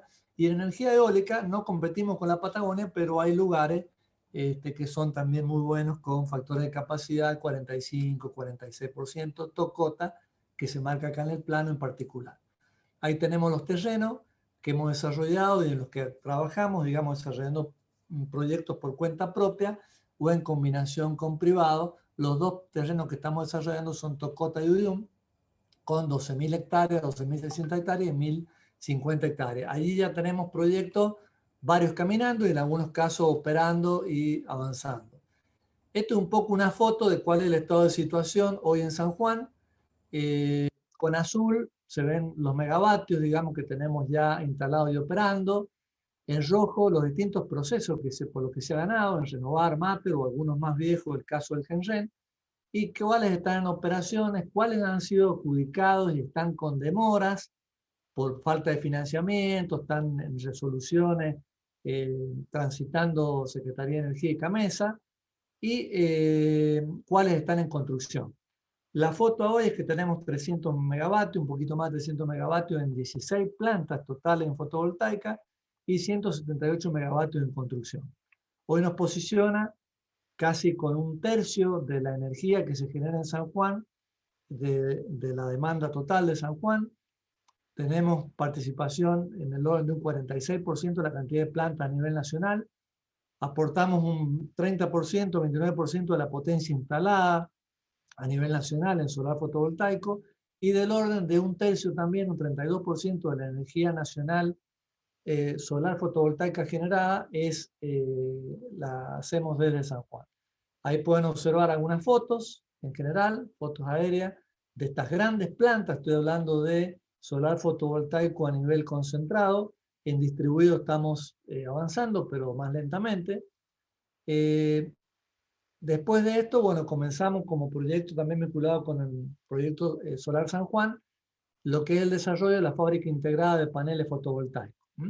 La idea es una línea de producción de 71 megavatios por año, que incluye 4 líneas de producción, desde los lingotes de silicio monocristalino, pasar a las obleas de silicio, después a la celda fotovoltaica y finalmente a los paneles fotovoltaicos, con un valor agregado nacional estimado con las 4 cadenas de producción del orden de 85%.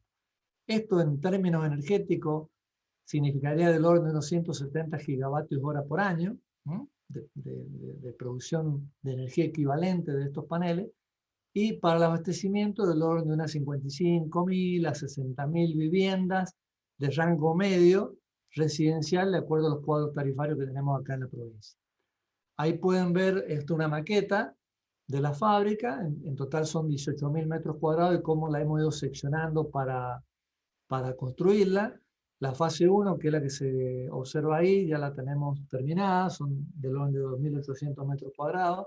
Actualmente está en construcción la fase 2, que incluye la línea de producción de módulos fotovoltaicos en esta zona, y la línea de producción de celdas fotovoltaicas, en esta zona que está aquí, son del orden de 7.800 metros cuadrados, y esto tiene fecha de terminación entre septiembre y octubre del presente año, fecha en la cual ya estaremos entrando con la instalación de la maquinaria. Esta tercera etapa la hemos dejado desagregada, estamos cerrando algunas posibilidades de financiamiento para poder llevarla a cabo en paralelo, que podríamos comenzar con la producción de paneles fotovoltaicos, trayendo celdas fotovoltaicas de afuera. Acá pueden observar algunas fotos de los edificios, las naves de producción y los edificios de logística y administración que ya se han completado.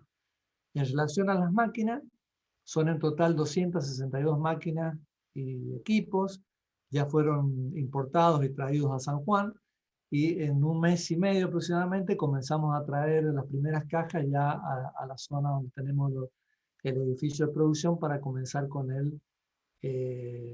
la apertura de las cajas, la inspección y el ensamble de la maquinaria.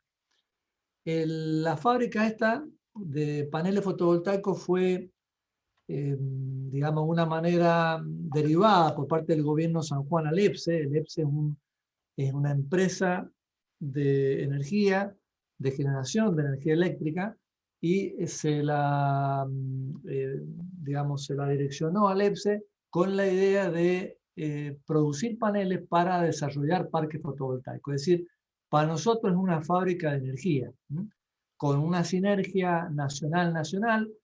Esta fábrica produciría celdas, finalmente paneles, y con el aporte también de inverters nacionales y trackers nacionales, la idea es armar parques fotovoltaicos con alto contenido nacional que comiencen a flujear megavatios hora y finalmente pesos para lograr el repago, parte de las instalaciones que se han hecho y los parques que hay que ir desarrollando a futuro. En definitiva, esto tiene varias acciones positivas: la reducción de emisiones medioambientales, el aumento de producción de energía limpia, el ahorro de combustibles fósiles, el desarrollo de empleo de calidad, por supuesto, y el desarrollo de industrias de pymes, digamos, que tenemos del orden de entre 80 insumos para la fábrica y unos 30 insumos para planta, haría generar todo esto una sinergia para desarrollar y poder abastecer la fábrica. Y por supuesto, el desarrollo de empleo de calidad y la necesidad de ir manteniendo y mejorando la tecnología hace una sinergia también con la investigación, desarrollo e innovación que deberemos ir implementando a futuro. Finalmente, en algunas slides quiero centrarme, digamos, un poco en algunas conclusiones de cómo veo la situación hoy y hacia adelante en cuanto a barreras actuales, acciones y desafíos que vamos a tener que tener en Argentina si queremos abordar la transición energética en los términos que hemos definido, ¿no? O que se pretende. Como hechos, digamos, podemos mencionar que la transición energética hacia la descarbonización está ocurriendo en el mundo. Ya no se para, esto es un hecho y tenemos que avanzar en ese sentido. Hoy la foto es que Argentina tiene a través de su segunda NDC un compromiso de llegar al 2030 con una erogación de no más de 349 millones de toneladas, que, como les dice la referencia recién, si uno respetara el porcentaje de 0.7%, este valor tendría que bajar a 287, si no, nuestro porcentaje se aumentaría en términos de descarbonización en ese momento. ¿Qué es lo que digo a continuación? Con este compromiso parece que no nos estabilizamos, sino que realmente en el 2030 seríamos partícipes con un mayor porcentaje en la contaminación mundial. Hay que lograr el desarrollo económico neutro en emisiones hasta el 2030, acelerando las contribuciones nacionales para no caer en incumplimientos que luego en la exponencial nos va a hacer más costoso. Más del 50%, como lo mostré recién, de esas emisiones provienen del sector energético hidrocarburífero. Las energías renovables mejoraron mucho su competitividad en los últimos 10 años porque han reducido mucho sus costos de inversión. Entre ellas la energía eólica y la solar ya por sí solas son competitivas sin tener que internalizar los costos de las emisiones, que nunca se internalizan o se los valora, pero ya la eólica y la solar por sí solas, sin tener en cuenta estos valores internalizados en la ecuación de costo, ya son competitivas respecto a cualquier TG eficiente hoy con gas natural. Las energías renovables y vaca muerta pueden complementarse perfectamente y crecer juntas, permitiendo incluso el crecimiento de las energías renovables locales, porque las tenemos en este vasto terreno de Argentina y de distinto tipo, y optimizar e incrementar los niveles de exportación de gas como GNL. Si no nos peleemos en que podemos tener el GNL acá o usarlo aquí al gas, si realmente lo podemos exportar y hay oportunidad todavía para exportar, creciendo nosotros, es decir, localmente, mayormente con la energía renovable, en la medida que esa oportunidad de desarrollo esté. Estas energías renovables son una buena oportunidad para el desarrollo de la industria nacional en todas las provincias por la diversidad de los recursos y cada una con su expertise. Zonas de eólica, zonas de solar, zonas de biomasa, como dije. Hay que descarbonizarse lo más rápidamente posible, dado que las presiones globales sobre la reducción en las huellas de carbono pueden empezar a afectar las exportaciones, más allá de cómo queramos descarbonizarnos internamente. Es decir, podemos estar pensando que las exportaciones nos cierran bien en la ecuación, pero si estas presiones de los países compradores comienzan a ser mayores, mirándonos la huella de carbono, bueno, vamos a tener que demostrar que nuestros procesos de producción tienen cada vez más una huella verde. Y si no la tenemos, por más que no queramos descarbonizarnos internamente, nos podría llegar a afectar en ese nivel de exportaciones y o el valor de las exportaciones, porque se estaría dispuesto a pagar un valor mayor eventualmente por productos con huella verde. Hay que analizar que las grandes inversiones para la explotación de hidrocarburos y transporte de gas sean luego compatibles para fluidos producidos con energías renovables. Es decir, todas las inversiones que podemos pensar en hidrocarburos, que son mucho y son costosas en capital, tenemos una ventana corta de 10 años. Y si efectivamente las medidas de penalización contra el gas, contra los hidrocarburos son cada vez más fuertes, podemos llegar a quedarnos con esas instalaciones nulas, digamos, dentro de periodos todavía que no son amortizables y sin uso futuro. Entonces aquí hay que repensar de poder usar después en una combinación para otros vectores energéticos. Como barreras visibles, ¿qué veo? Hay bajo acceso al financiamiento extranjero, hay bajo acceso al financiamiento nacional para desarrollo de proyectos en Argentina, las altas tasas de interés lógicamente nos afectan la competitividad, hay altos subsidios a las tarifas que provocan, en definitiva, no cuidar el producto. El usuario, al no ver el verdadero costo, no cuida el producto. Estamos en una transición compleja, económica, todos sabemos, pero tenemos que hacer esfuerzo de cómo ir migrando, digamos, a valores tarifarios más o menos reales. Por supuesto, porque desde el punto de vista de la inversión también le damos mejor previsibilidad. Los congelamientos alargados de tarifas y demoras regulatorias incentivan menormente la inversión. El retraso en inversiones de transporte en redes de alta tensión impiden competitivamente crecer mayormente con las energías renovables desde las regiones. El sistema argentino de alta tensión, de extra alta tensión, está mirado en forma muy radial hacia la zona de grande consumo, que es la zona de Buenos Aires y el Gran Buenos Aires. Sin embargo, si lo tenemos que mirar desde el punto de vista de dónde están los recursos energéticos, se tiene que comenzar a mallar más hacia esa zona si verdaderamente desde el punto de vista competitivo queremos aprovechar de poder generar allí los recursos que tenemos y finalmente llevarlo a los lugares de consumo. Deben haber cambios, o sea, hay cambios, sí. Tenemos que ir redondeando porque ya nos hemos pasado de tiempo, por favor. Bueno, cómo no, ahí me queda una slide y terminamos. Los cambios de marcos tributarios e impositivos, luego arrancados los proyectos, también influye. Los famosos dilemas que tenemos en Argentina, industria nacional sí, o industria nacional no, o hidrocarburos sí, gas de vaca muerta sí, y renovables no, o viceversa. Esa es otra barrera que tenemos que tomar alguna definición de qué queremos desarrollar. La paradoja de requerimiento de una industria nacional rápida, que la queremos que sea rápida, queremos que sea tecnológicamente madura y que a su vez sea competitiva y con precios bajos, sin marcos referenciales establecidos de mediano y largo plazo. Es decir, por ahí miramos precios ya, sin darle tiempo a la industria que se desarrolle. Y eso de alguna manera, todos los países lo han hecho, necesita cierto apalancamiento y espera para que esta industria sea competitiva. El recupero de las inversiones de las energías renovables y otros se las mira normalmente a corto plazo, lo que en definitiva las hace más caras, ¿no? El touch and go. Mucha industria en el sector de la energía renovable sufrió vaivenes y necesitan estabilidad de mediano plazo para desarrollarse y ser competitiva. Como acciones que yo veo, hay que profundizar la eficiencia energética, transporte, vivienda, hay que incrementar la economía circular, hay que enfatizar el desarrollo de las energías renovables concentrada y distribuida, ambas.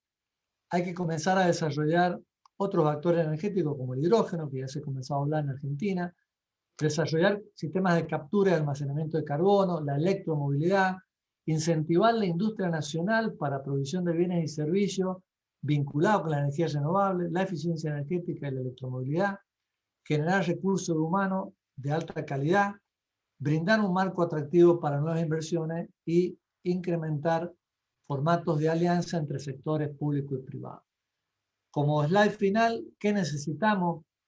Dado que la transición energética, digamos, debe demandar inversiones de capital alto, de alta envergadura, muy costoso, y desarrollo industrial, con recuperos que normalmente son de largo plazo, tenemos que tener sí o sí una definición de políticas de Estado entre las distintas fuerzas nacionales para el armado de un sendero común al 2030. Una vía, como dijo Diego hace rato, que tenemos que tener como factor común, si no, no vamos a salir, ¿no?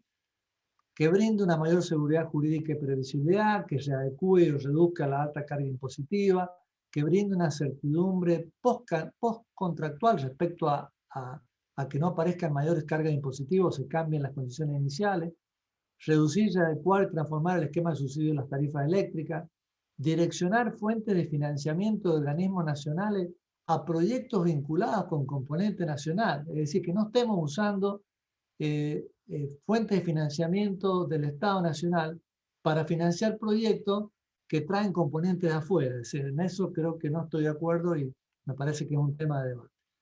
Fortalecer los sistemas de garantía nacionales y finalmente definir esquemas públicos privados para poder interactuar en sectores que no son muy atractivos, como es el caso del crecimiento de la red de transporte de 500 kilovoltios. Bueno, nada más, si me pasé unos minutos, les agradezco por la atención y bueno, quedamos abiertos para las dudas, las consultas o el debate que podamos tener. Muchas gracias. Muchas gracias, ingeniero Víctor Doña. Es así. A través del chat de Zoom pueden realizar sus preguntas y comentarios a los expositores y ahora abrimos un espacio para el diálogo e intercambio entre los participantes. En el chat hay 4 preguntas, las vamos a leer y quienes consideren lo pueden responder. Gracias, Adriana. Bueno, en primer lugar, felicitar a los disertantes porque, bueno, han compartido sus conocimientos y experiencia en un tema tan importante y con tanta trascendencia futuro como la transición energética. Felicitaciones a ellos y ellas.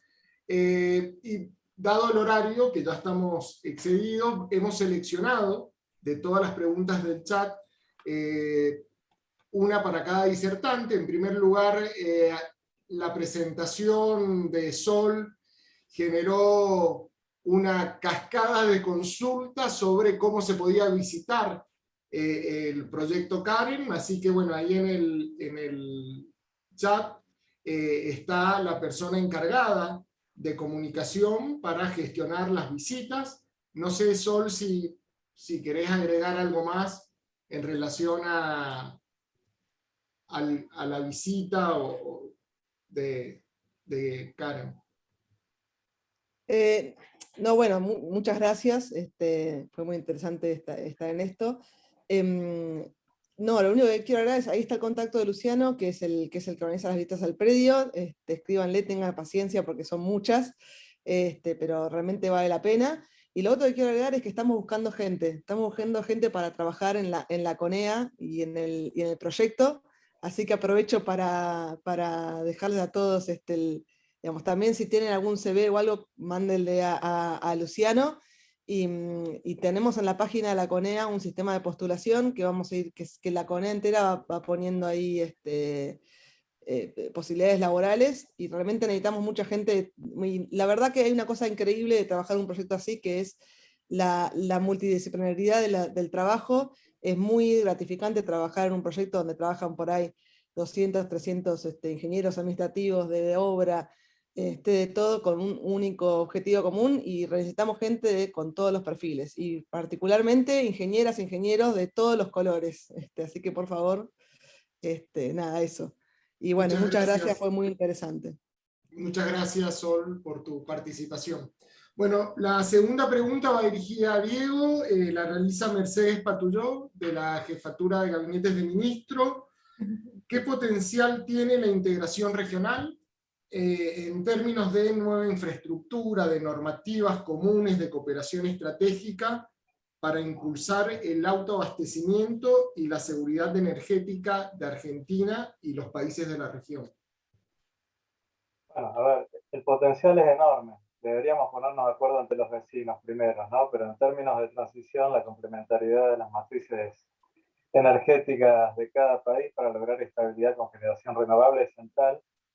Sobre todo los países que tienen mucha hidroelectricidad pueden aportar a eso, usando la hidroeléctrica como batería, que siempre se olvida eso, pero bueno, eso implicaría coordinaciones importantes en marcos regulatorios, desarrollo de infraestructuras de interconexión, criterios comunes para el despacho, etcétera, etcétera.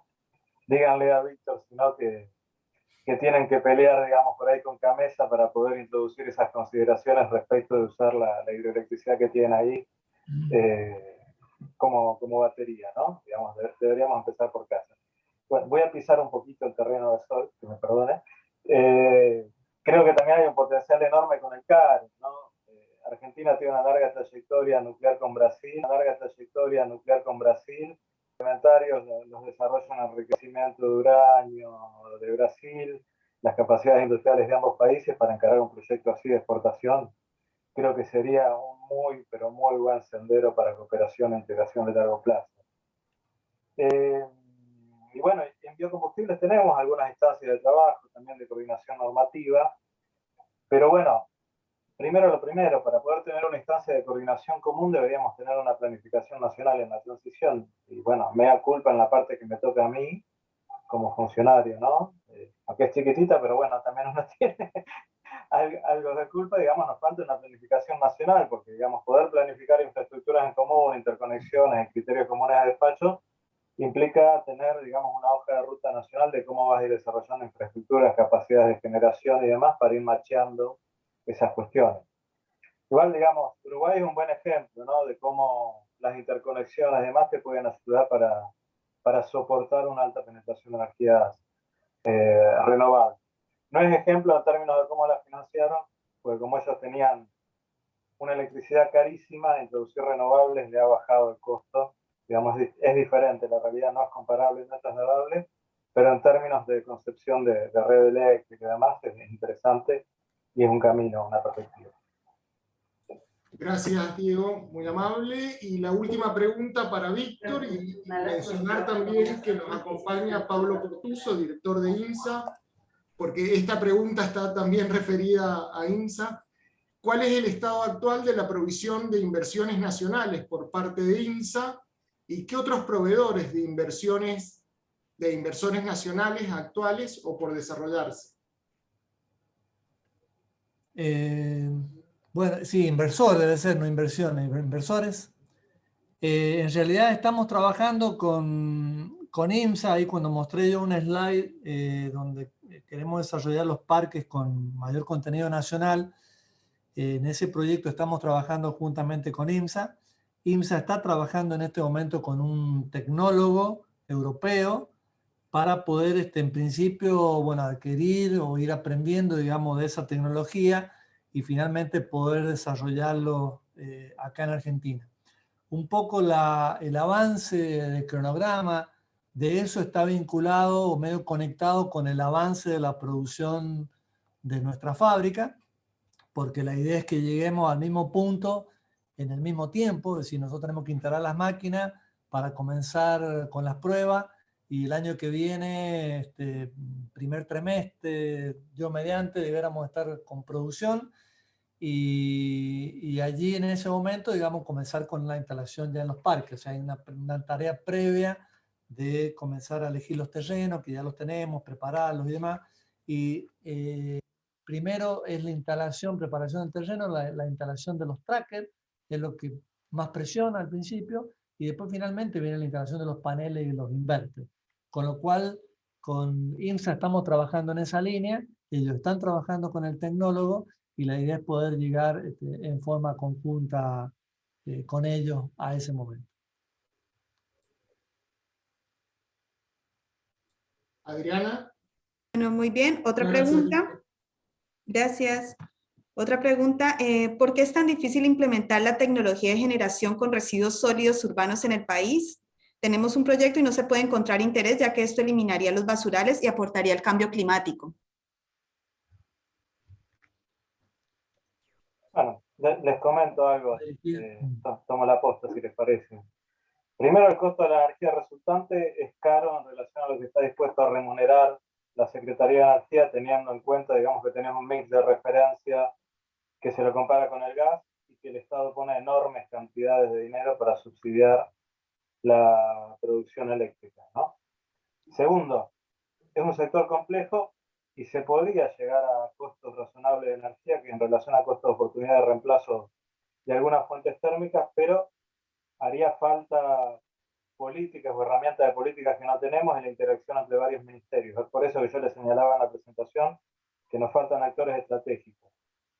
Por ejemplo, una empresa nacional de transición que pueda trabajar con Ministerio de Ambiente, Secretaría de Energía e Industria o demás, tomando distintas herramientas para bajar costos de CAPEX o buscar conveniencias para articular esos proyectos de residuos sólidos, por ejemplo, con baja de subsidio en transporte, gasificando ómnibus, por ejemplo, ¿no? Subsidia enormes cantidades de dinero del gasoil, y si uno, digamos, pudiera hacerlo a biometano, por ejemplo, ¿no? Podría plantear, digamos, una win-win, digamos, bajando costos de CAPEX y demás, descarbonizando, bajando subsidios, etcétera, etcétera. Pero como se imaginarán, todo esto requiere políticas relativamente complejas. Si uno quiere cortar y pegar respecto a lo que se hace en el primer mundo, que tiene una billetera enorme para subsidiar, la verdad que no es viable acá porque se compite con grandes lobistas respecto al gasto público como el Fondo Monetario Internacional o los acreedores internacionales que nos dejó el último gobierno. Con lo cual, digamos, hay que agudizar la imaginación y elevar la capacidad de coordinación. Es por eso que los faltantes que yo marcaba al principio y que siempre, digamos, insisto, digamos, la propuesta de fondo sería reformar las regulaciones del sector energético y armar una hoja de ruta, una ley de transición a 2050 y demás.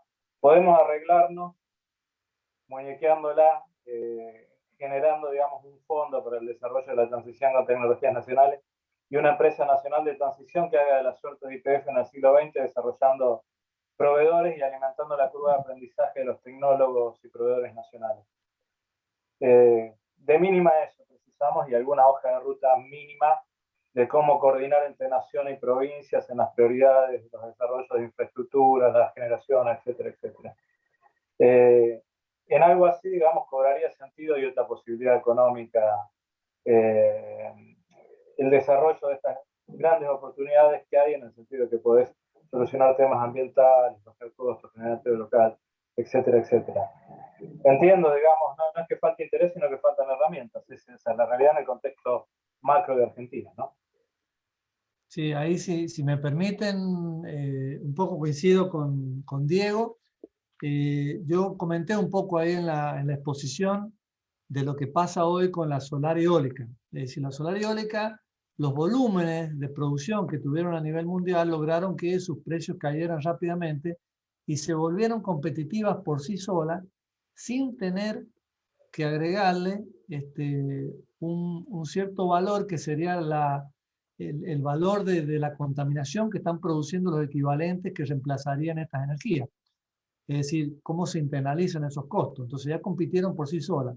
En el caso de otras tecnologías, digamos las de biomasa claramente, las de RCO, qué sé yo, son más caras, es cierto, y si uno, digamos, en algún momento le agregara estos costos indirectos, digamos, que en realidad significa cómo debiera yo esos residuos trabajarlos para que dejen de tener el impacto ya sean locales, basurales o sean contaminados al medio ambiente. Digamos, si yo introdujera ese costo, comienzan a ser competitivos. Entonces, en definitiva, va un poco de acuerdo a la disponibilidad de la billetera que tenemos.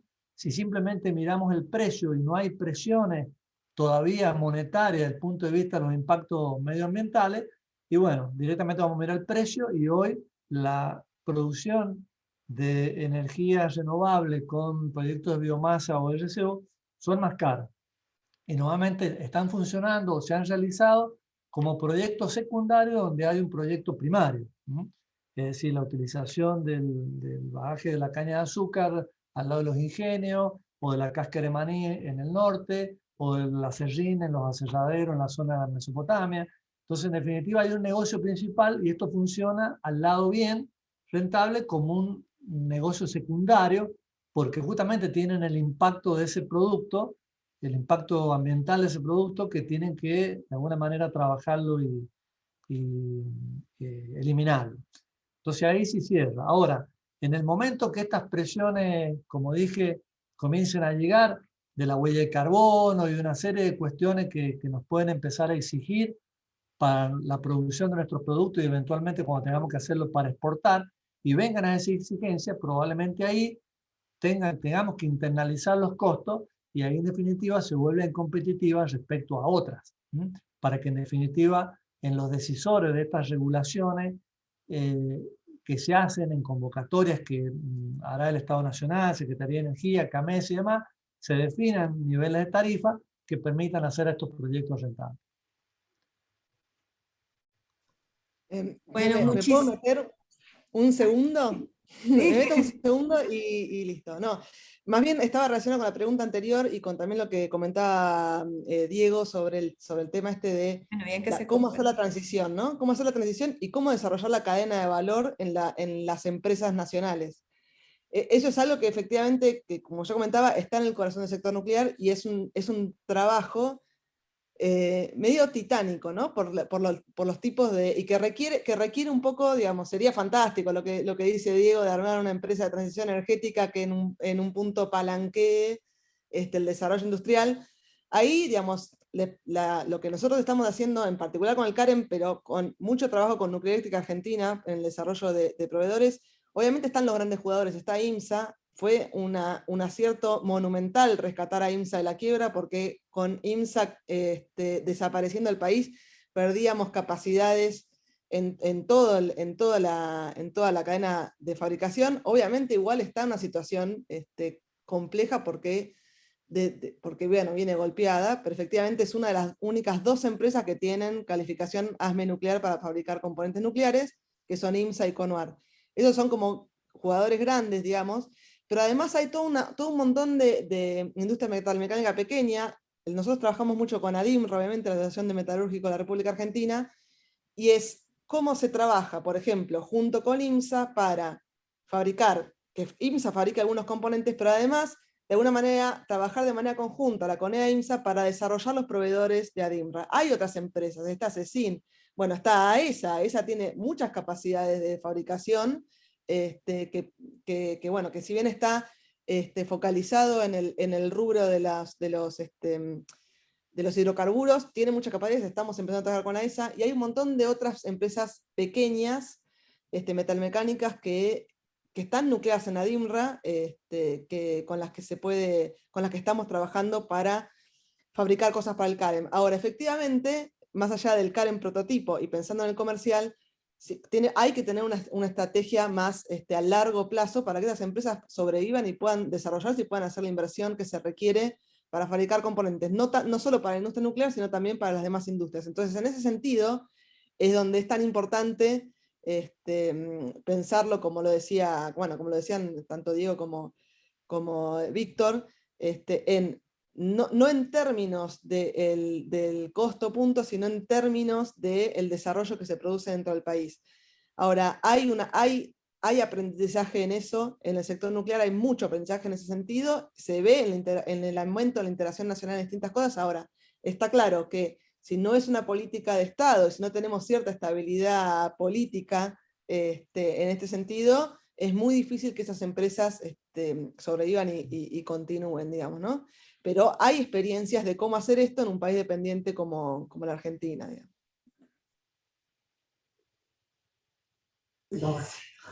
Bueno, muchísimas gracias, ingeniero Víctor Doña, Diego Roger, Sol Pedre, por la asistencia, por estar con nosotros, por compartir sus conocimientos, sus percepciones y por traernos todo como esa visión de lo que se viene, que no es fácil. O sea, estuvieron las diferentes visiones, más desde lo tecnológico, económico, geopolítico, desde el objetivo de desarrollo sostenible. Y con esto damos terminada la sesión de hoy. Agradecemos a todos, a todas y a todos por la participación y los esperamos en el próximo encuentro el 22 de julio, no junio, sino julio, con el tema de transformación digital. Estamos muy contentos por la participación, por habernos encontrado y por permitirnos generar este espacio. Muchas gracias. Bueno, muchas gracias a ustedes por la invitación y para los interesados quedamos abiertos para consultas y dudas de lo que hubiera, como así la presentación se la hemos pasado ahí a usted, para que quien esté interesado la puedan tener.